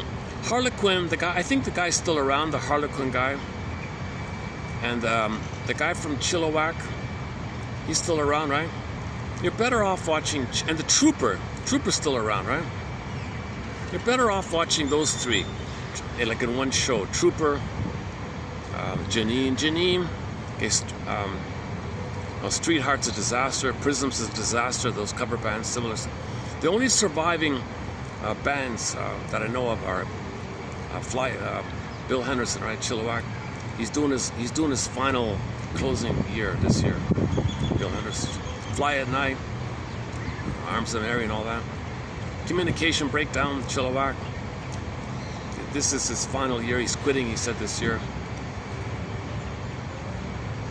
The Trooper, I don't know their story, but he's still around. And the Harlequin guy, I think he's still around. Those are the last three surviving classic rock bands that I know of, right? Rick Emmett's, he's just doing this one summer gig. They said it's from, no one knows exactly why. He keeps, Rick Emmett, when he goes on stage, I know what you're thinking, why are we here? Let's focus on the songs. They are good songs, right? So just to remind you and to spread the good songs. It's about the songs. It's not about our current ability to put on this show. So we're going to distract you with a lot of glittering, an immense amount of shining, flashing lights. It's just like really intense. It's a very bright, shocking, bright lights all the time. They're not bad. They're nature scenes. A lot of it's okay. But it's just intense at the same time. So that's like to compensate for the lack of music ability. The only one that can sing is Rick Emmett, but he's improvising based on how he's able to sing it in his mid-70s. He's improvising, and it's tolerable. It's okay. But the April Wine, that's a disaster. Oh, it's unbelievable. The current version of April Wine, Prism, and Street Heart are totally, unbelievably bad. It's worse than a cover band. I'd rather go to a cover band. I'd rather go to a Street Heart cover band. As a toque, is it called? I'd rather go to that than the actual current version of it.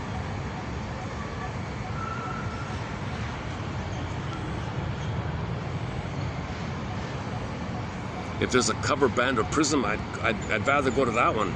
The current version is intolerable. If there's a cover band of April Wine, I'd rather go to that one. So, anyways, April Wine is a song called "Ooh What a Night." It opens up with that bell, the fire truck, bing bing bell. So, if somebody in the present has a wiring in their brain, like your mother's wiring. Bing, bing, bing, bing, bing, bing, bing. The wiring that you originally laid down in the interaction with the mother is flared up, excited up, alivened up, and in there is the chemistry of the bliss. Oh, what's going on? Oh, my phone just beeped. Oh, hang on. Battery 20%. Oh, I gotta. This is the weirdest thing. I can't believe I'm getting 2 hours out of this. I have to turn. I can't believe this. This usually only gives. I gotta turn this off so I can keep the battery on the phone. I gotta keep the phone. If this shuts out due to the battery, I lose the whole video. So let me play it safe.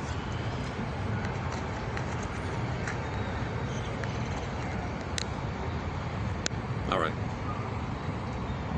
Is it charging? Let me see. It says 20 at the moment. That's like only 10 minutes when it says 20. Let's see if it's charging. Wow, that's strange. Look at that. Okay, I figured something out. If I plug in the battery just at the moment I start the video, it's lost. Ironically, I think the battery is pulling from the battery in the fan. Like it's reversed. It's reversed. Let's see. Still 20. Okay, I'll know in a minute if this is working. I think it's working. I don't want to lose another video in a row. God, this is not one of my better videos, but we got some new quotes in here. Yeah, that Miss what's her name? Bailey, not Bailey from WKR, not that Bailey, the other.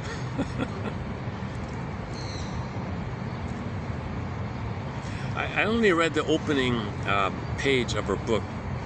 It's called Psychoanalysis and the Law, and she says, "Yeah, I know what you're thinking. There's no connection between the two. You cannot make any legal. You cannot be influenced from a legal point of view in any way, shape, or form based on his unconscious motivation about why he did it. It doesn't matter, all right? If he committed a crime, you don't want to know that he felt entitled to get mother's love. Because then what? Then what? 90% of the people are Trump, whatever. It'd be chaos. You couldn't do it, right? But she said, but nevertheless, we can still learn about ourselves. It's a way to learn about ourselves. So I'm looking forward to the rest of her book. What I read today was from that book, which is pretty good, right? So what I read was 3270. Now I'm reading from 68 here. The repetition compulsion occurs unconsciously and may oppose the reality principle, obviously. The client seeks to repeat previous experiences of his of psychic importance, right? It was his need for mother's love, either to see if he can get the need met, or maybe he's addicted to the pain of it, and now he's addicted to the pain of it, called psychic masochism, another thing. Or the fantasy that maybe mother will satisfy him in the past, that a magical time machine will appear. All right.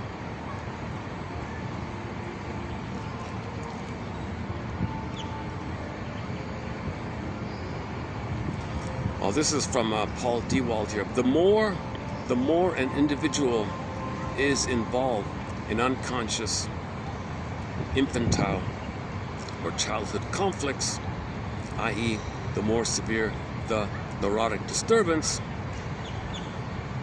the greater will be the likelihood of interactions in the current sphere being based on displacement, and the greater will be the potentiality of such displacement when new relationships are formed. Okay, more trauma, more pain, more unfinished business, more abuse by the mother, the more you're going to project, the more displaced when you get in a relationship.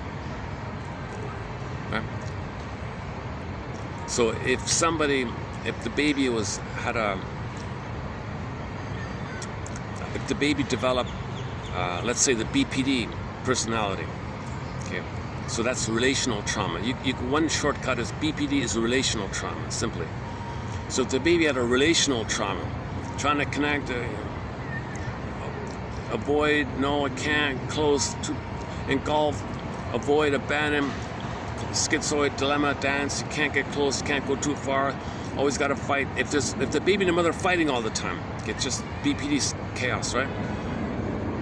The more that is, the more pain there is, the more it is like that, the more likely this is going to be reenacted and transferred and displaced onto people in the present, recreating the present. The more trauma, the more we repeat, because there's more pain.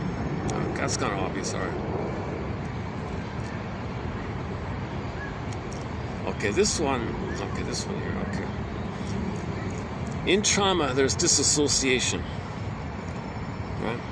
In the disassociation, the baby might say, oh, I feel nothing. Hey, look at that, I mastered this, you're not hurting me. But he's got to internalize the aggressor. So he interjects or incorporates or identifies with the aggressor while he's spaced out. Now he's in a trance. He's in a trance, numb, but being dominated by the aggressor. So that means A, he's going to go through life anticipating that he's got to please the aggressor, but he's spaced out. Or B, acts like the aggressor and unknowingly treats others the way they were treated at some point. So that's one way of putting it. Frenzy discovered a process of identification with the aggressor. Let's just read it out here. Let me let the phone read out 68 and 70. Let's first do 70, the main one. The main one is 70. I want to focus on 70 today. Okay, 3270, the one from the law one. So first is the general one. And so the first quote is a general one from Frankel. And the second and third are the ones from Daly. No, not Bailey. Daly. And the last one is the little joke there about the cat. Okay, let's see if this reads out here. Actually, it's funny, the phone automatically did a software update. Now it reads out more reliably. Okay. It begins with psychoanalysis. Can I keep this plugged in? Yeah, I can keep this plugged in, right? Let's do it here. I'll take some more strong green tea here. One sec. Alright, listen. In thoughts, dreams, or repetitive actions. Oh. The repetition compulsion, as Freud called it, represents the individual's wish to redo the Hang on. psychoanalysis, a process of symbolizing experiences, allowing them to be held in mind, considered, tested against ongoing reality, placed into some realistic and workable perspective, and integrated into the personality. As this happens, new patterns of thinking, feeling, and perceiving can emerge. Given the right conditions, symbolization is a natural activity of the ego. Thus, the clinical challenge of psychoanalysis is to create conditions that allow the symbolization of excluded experience to occur. Such conditions, designed to invite the client's experience into the analytic space in a vivid way, include a situation that does not impinge very much on the client's experience and that offers an unusual degree of freedom of expression of thoughts and feelings by the client, and an analyst who can be felt to be essentially benign, dependable, and emotionally resonant. J. Frankel. Self-reproach never works to expiate the guilt.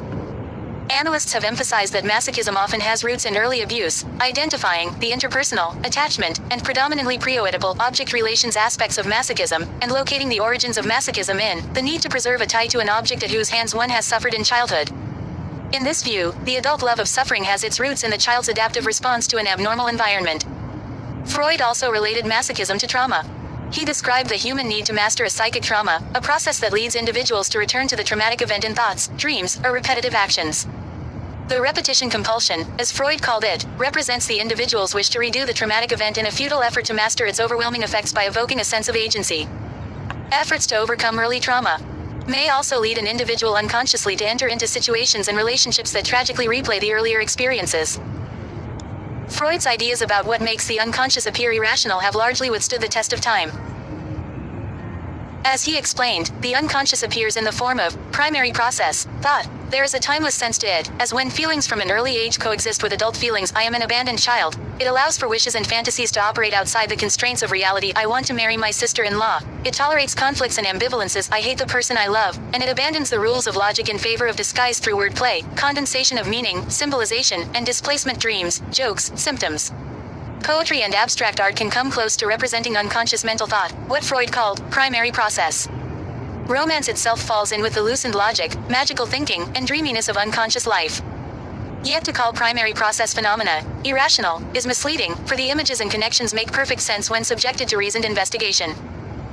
An individual fails to finish her book out of an unconscious desire not to exceed her mother's own unconsummated ambitions. Another sabotages love relationships out of fear of being abandoned as he was by his father in childhood. Yet another experiences guilt for an act she did not commit as penance for her unconscious wishes to harm a love rival. Even what appear to be clear disruptions or breakdowns in meaning, silence, compulsive repetitions, or recurrent nightmares, can often be traced back to some earlier experience, perhaps a trauma that at the time overcame the mind's capacity to process feelings in a logical, cognitive way. In these cases, the breakdown of thought might itself be the memory of the earlier traumatic experience. Let us take a common example of primary process thinking at work. A patient comes to treatment because of failures in love. Every time a relationship develops to the point of commitment, she breaks things off, only to be overcome with regret once it becomes obvious that there is no longer hope for reconciliation. She may in fact try to break things off with the therapist, which psychoanalyst would call an acting out of the transference. If the patient manages to stay in the therapy, the irrationality of her underlying thinking emerges. I must rid myself of the person I love. Analytic work might uncover an early pattern of parental withdrawal, or excessively self-critical standards being projected onto others, or the anticipation of abandonment rooted in childhood experience. The meaning of the self-destructive pattern is not irrational from this perspective. To the contrary, it is likely overdetermined, that is, carrying more than one meaning.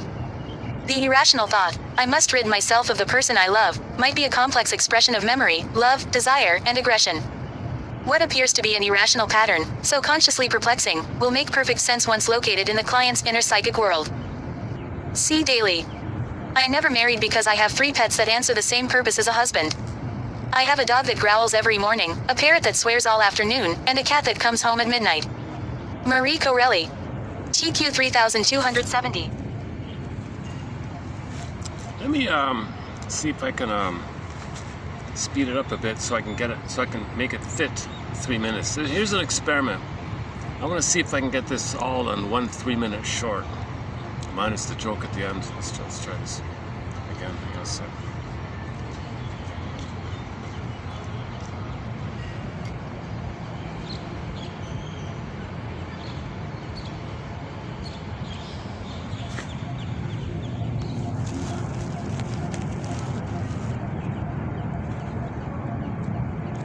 Psychoanalysis. A process of symbolizing experiences. Allowing them to be held in mind, considered, tested against ongoing reality, placed into some realistic and workable perspective, and integrated into the personality. As this happens, new patterns of thinking, feeling, and perceiving can emerge. Given the right conditions, symbolization is a natural activity of the ego. Thus, the clinical challenge of psychoanalysis is to create conditions that allow the symbolization of excluded experience to occur. Such conditions, designed to invite the client's experience into the analytic space in a vivid way, include a situation that does not impinge very much on the client's experience and that offers an unusual degree of freedom of expression of thoughts and feelings by the client, and an analyst who can be felt to be essentially benign, dependable, and emotionally resonant. J. Frankel. Self-reproach never works to expiate the guilt. Analysts have emphasized that masochism often has roots in early abuse, identifying the interpersonal, attachment, and predominantly pre-oedipal object relations aspects of masochism, and locating the origins of masochism in the need to preserve a tie to an object at whose hands one has suffered in childhood. In this view, the adult love of suffering has its roots in the child's adaptive response to an abnormal environment. Freud also related masochism to trauma. He described the human need to master a psychic trauma, a process that leads individuals to return to the traumatic event in thoughts, dreams, or repetitive actions. The repetition compulsion, as Freud called it, represents the individual's wish to redo the traumatic event in a futile effort to master its overwhelming effects by evoking a sense of agency. Efforts to overcome early trauma may also lead an individual unconsciously to enter into situations and relationships that tragically replay the earlier experiences. Freud's ideas about what makes the unconscious appear irrational have largely withstood the test of time. As he explained, the unconscious appears in the form of primary process, thought. There is a timeless sense to it, as when feelings from an early age coexist with adult feelings. I am an abandoned child. It allows for wishes and fantasies to operate outside the constraints of reality. I want to marry my sister-in-law. It tolerates conflicts and ambivalences. I hate the person I love, and it abandons the rules of logic in favor of disguise through wordplay, condensation of meaning, symbolization, and displacement. Dreams, jokes, symptoms. Poetry and abstract art can come close to representing unconscious mental thought, what Freud called primary process. Romance itself falls in with the loosened logic, magical thinking, and dreaminess of unconscious life. Yet to call primary process phenomena irrational is misleading, for the images and connections make perfect sense when subjected to reasoned investigation. An individual fails to finish her book out of an unconscious desire not to exceed her mother's own unconsummated ambitions. Another sabotages love relationships out of fear of being abandoned as he was by his father in childhood. Yet another experiences guilt for an act she did not commit as penance for her unconscious wishes to harm a love rival. Even what appear to be clear disruptions or breakdowns in meaning, silence, compulsive repetitions, or recurrent nightmares, can often be traced back to some earlier experience, perhaps a trauma that at the time overcame the mind's capacity to process feelings in a logical, cognitive way. In these cases, the breakdown of thought might itself be the memory of the earlier traumatic experience. Let us take a common example of primary process thinking at work. A patient comes to treatment because of failures in love. Every time a relationship develops to the point of commitment, she breaks things off, only to be overcome with regret once it becomes obvious that there is no longer hope for reconciliation. She may in fact try to break things off with a therapist, which psychoanalysts would call an acting out of the transference. If the patient manages to stay in the therapy, the irrationality of her underlying thinking emerges. I must rid myself of the person I love. Analytic work might uncover an early pattern of parental withdrawal, or excessively self-critical standards being projected onto others, or the anticipation of abandonment rooted in childhood experience. The meaning of the self-destructive pattern is not irrational from this perspective. To the contrary, it is likely overdetermined, that is, carrying more than one meaning. The irrational thought, I must rid myself of the person I love, might be a complex expression of memory, love, desire, and aggression. What appears to be an irrational pattern, so consciously perplexing, will make perfect sense once located in the client's inner psychic world. See daily. I never married because I have 3 pets that answer the same purpose as a husband. I have a dog that growls every morning, a parrot that swears all afternoon, and a cat that comes home at midnight. Marie Corelli. TQ 3270.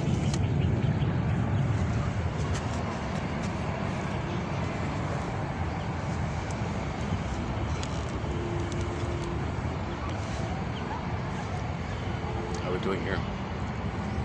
Oh, the battery. Hey, let's check the battery.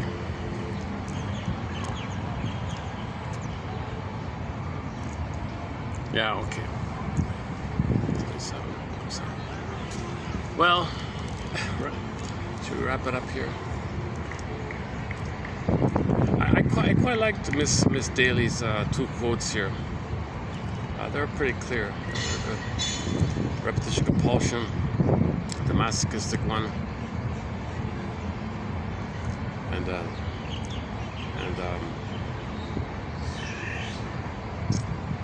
second one here. Yeah. So the woman had an unconscious. I must rid myself of the person I love.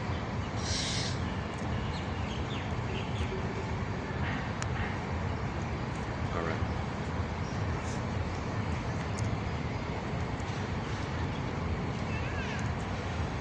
Oh, ordinary man. Okay. Ordinary man. Let's see if I can find it. That's it.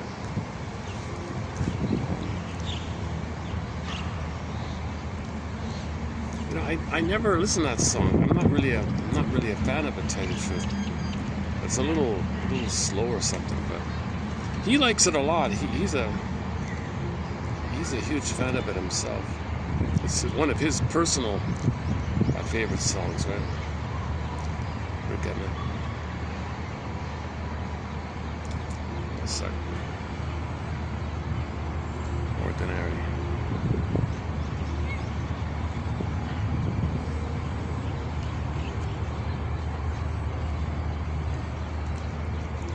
Oh, acoustic. Rick Emmett acoustic.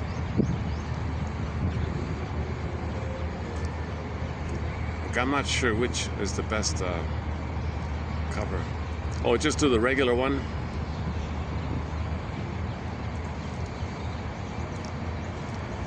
Is it in the Buffalo concert?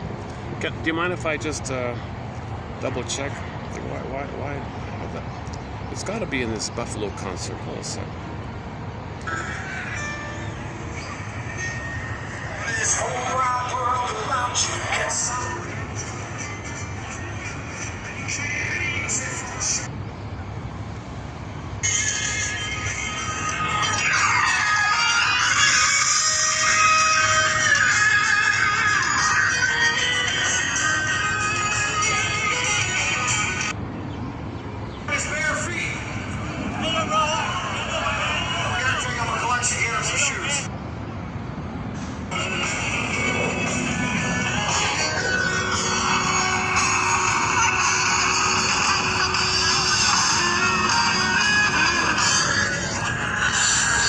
I'm gonna have to bail. Okay, let's just play the.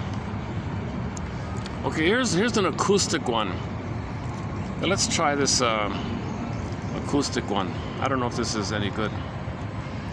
Let's try this one. Ordinary Man. You only need 100 Thai words to understand 60% of daily Thai conversations. Now And it's kind of autobiographical, so this one's called Ordinary Man.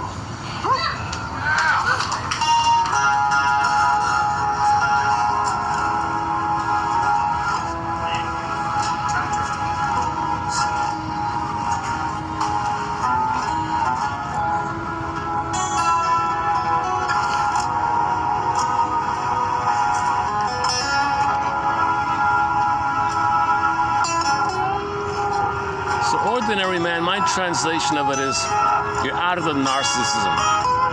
You've resolved, you've managed to forgive whatever happened that kept you in narcissism, where you felt special, king of the god. You're not ordinary, you feel extraordinary in a delusional sense. You feel special, above others. If you don't feel like a quote-unquote ordinary man, okay, that's the context here. Ordinary doesn't mean like you're boring or useless or something. It's in contradiction to feeling that you're special, above others, and others are things, and you're a god. So you feel not ordinary in that sense. So ordinary in this sense means you're healthy. You're psychologically healthy, emotionally healthy, if you're a quote-unquote ordinary man. I think it's from the indigenous phrasing. I'm an ordinary man. Good. Oh, good. That means you feel, you love.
So the people on the screen are lying to you, deceiving you.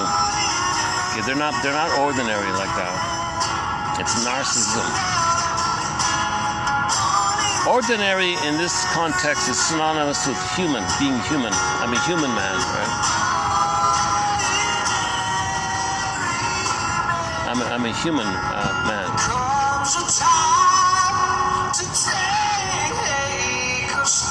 Or at least I want to be, or at least I'm striving to be, or I want to move towards be, or at least I value it, I want that. I feel it and I want it, or I'm fighting for it. Fight the good fight. When he sings fight the good fight, he means fight the good fight to be an ordinary man, a human man. And his whole career was about songs of that type. And his bandmates said, no, let's make money, forget about that. And then that's why they broke up. But as we speak, right now, today in 2026, they're back together on stage.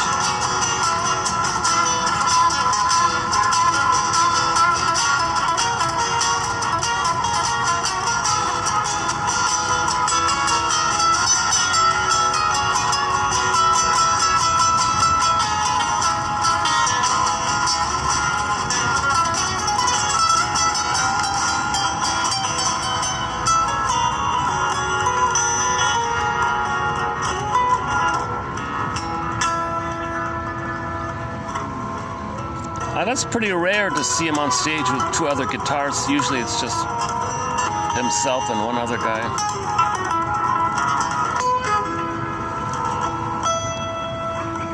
Actually, Miles Goodwin, at the end of his life, did the same thing. He did a trio of acoustics. A lot of musicians look for the companionship of 3 acoustics.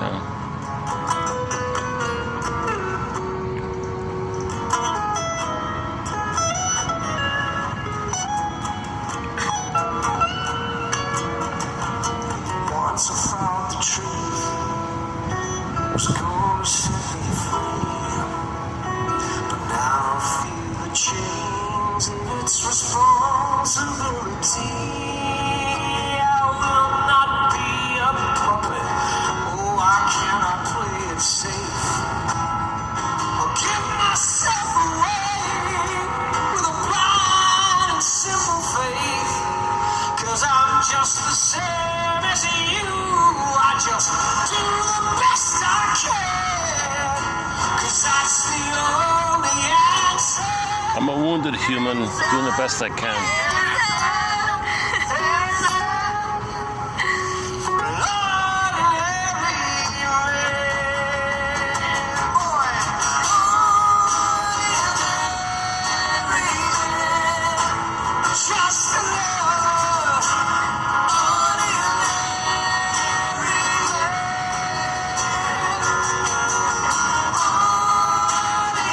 So would you rather be an ordinary man or delusionally believing you're special and others don't exist, so to speak?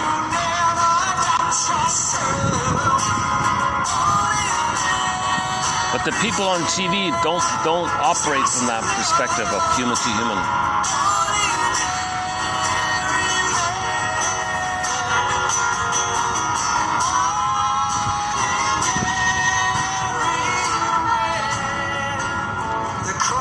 But Rick Emmett never went too far to criticize the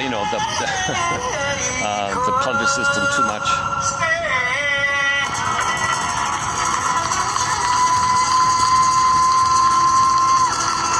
He tried to get along with everybody.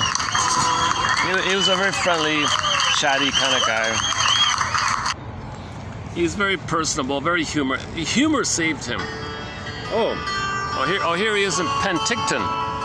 Oh, here he is in Penticton about a year ago.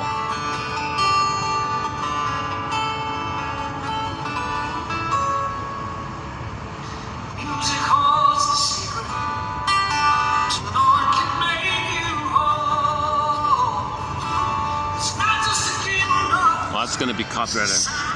Okay, if you notice the skip, it's probably copyrighted. This is probably copyrighted, right? Yeah. Yeah, I also never resonated with that lyric, ordinary man. What do you mean? You're putting us, insulting us or something? We want to feel a little more unique or something. But if you read the lyrics, you'll get the context of it. As opposed to being a lying, cold-hearted liar, being a con man, as opposed to being a con man. So would you rather be a con man, cold con man, or a human? If you narrow it down like that, that's what he means by ordinary man, versus that means you're not a con man. So he's kind of limiting it in that sense. So if you have the parameters in that way,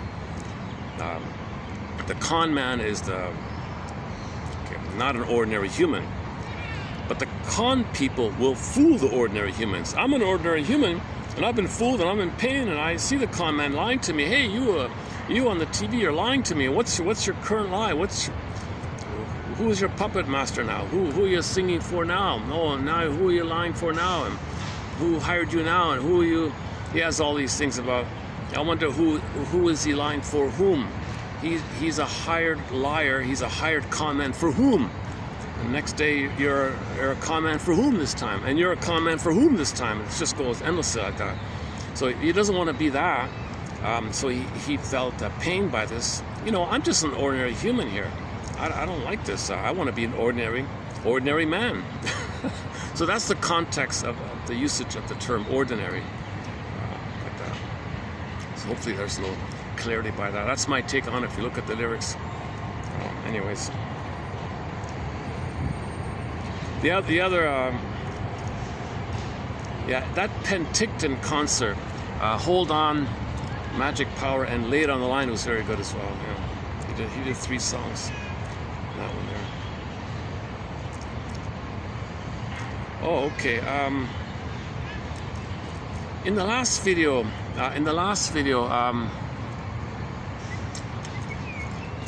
was it Sheep Tecumseh? He talked about the tragedy of all the indigenous people, including the Mohican. I typed in Mohican, and it turns out there is a few survivors of the Mohican Nation. One of them is this guy, Bill Miller. It's instrumental. He's a flute player, a flute music. So why don't we close up with some flute music by the Mohican Nation, indigenous people song. So that's I just found them this morning as well. Hang on. Okay, let me do it this way. 1 sec. Give me a sec here. Otherwise, I get the ad. I don't want to get the ads all the time. 1 sec.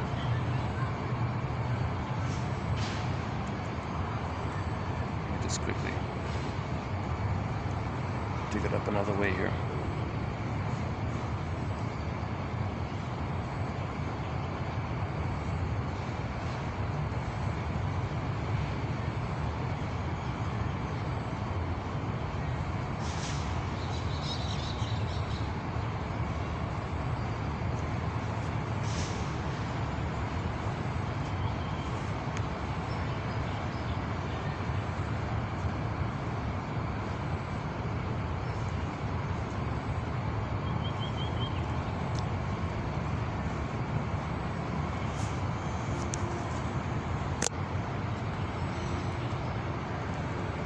Okay, let's play this gentleman's music in the background.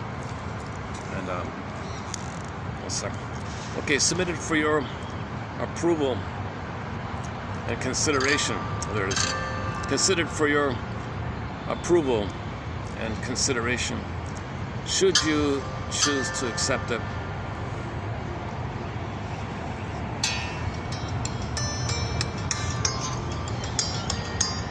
Is to visit the page marked 3270 in this channel, TQ, therapy code TQ 3270, and read the 3 main quotes there we discussed here today. Never mind the joke about the cat and the parrot and the dog. At the end, I should just take that one out. And read the 3 quotes, 1 by Frankel and 2 by Miss Daly.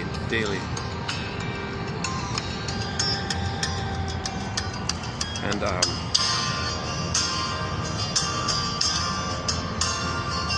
see if it makes you more ordinary. So it might make you more ordinary. These quotes, all of these quotes are to make us more ordinary. If we realize we're all ordinary, we'll get along with each other. If we can recognize we're all ordinary humans, like, I mean, even you look at a rock star on stage, he's still an ordinary human, right?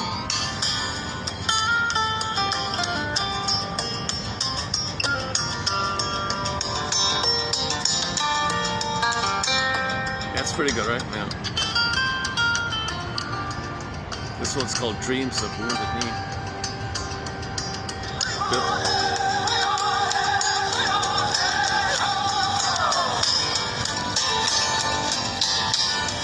The Tree have some amazing chants, the Tree, right? The Tree people.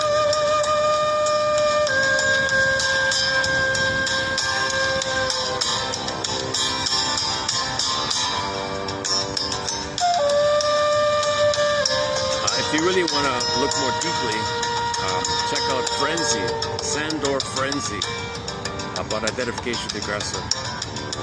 because he focuses on it from the point of view that a person who's traumatized projects his understanding of the aggressor onto others and puts himself in the pleasing, what do you want, masochistic point, because that's where he's frozen with the mother. And he's numb to it, he's in a trance, he's disassociated, so he feels a certain sense of, it doesn't bother me, I can do this, I'm numb to it, I'll say what you want to say, self-defeating, but he interjected, and a part of him identified with the aggressor, and he's not aware of his real feelings, so he'll say what he believes other people wants to say. So he'll say what he imagines based on the imprint, transfers the imprint onto the present, and somehow has the habit of sensing and intuiting what they think, believe. And I believe that, I think that, I agree with you. And that's masochistic on his point, because he doesn't know what he likes, he's not aware of his feelings. So Sandra Frenzy thinks there's a link between trauma, identification of the aggressor, and not knowing what you like to feel, and being intuitive to pick up what other people, something like that. Is that it? Oh, okay. Let's wrap it up here. One more time. Should I play it one more time? Is it gonna repeat? Oh yeah, it's gonna repeat. All right, let's play it one more time. I'll play it one more time. When it closes, I'll hit the stop button finally. Yeah, it's a good song. Look at that. I just randomly picked one song, my first click. Just on the way in. Well, it's on his best of. It's on the best of compilation. It's the first song on his best of greatest hits album. It's in here. Never heard of it before. My goodness. You know the film, right? The Last of the Mohicans. The film. You know that film. The title of the film is very misleading. It doesn't tell you accurately what really happened. That film should be called the people who murdered those innocent people who helped them. Okay, that's like this time. The murder of the Mohican people. They talked about the Beothuk people. The Beothuk people. They're all gone. There's a documentary that claims, one woman claims that her grandmother escaped, and she's the great-granddaughter of the last of one of the Beothuks. There's a plaque, there's a tiny little plaque that designated where the murder of the Beothuk people took place. So there's no record of them except for some artifacts in the museum. So their anthology, their pantheon of fairy tales, mythology stories is all missing, it's all lost. It's totally gone. And that documentary is shadow banned. You can't even find it. And you might find a trailer for it. That's how I know about it. The trailer for it.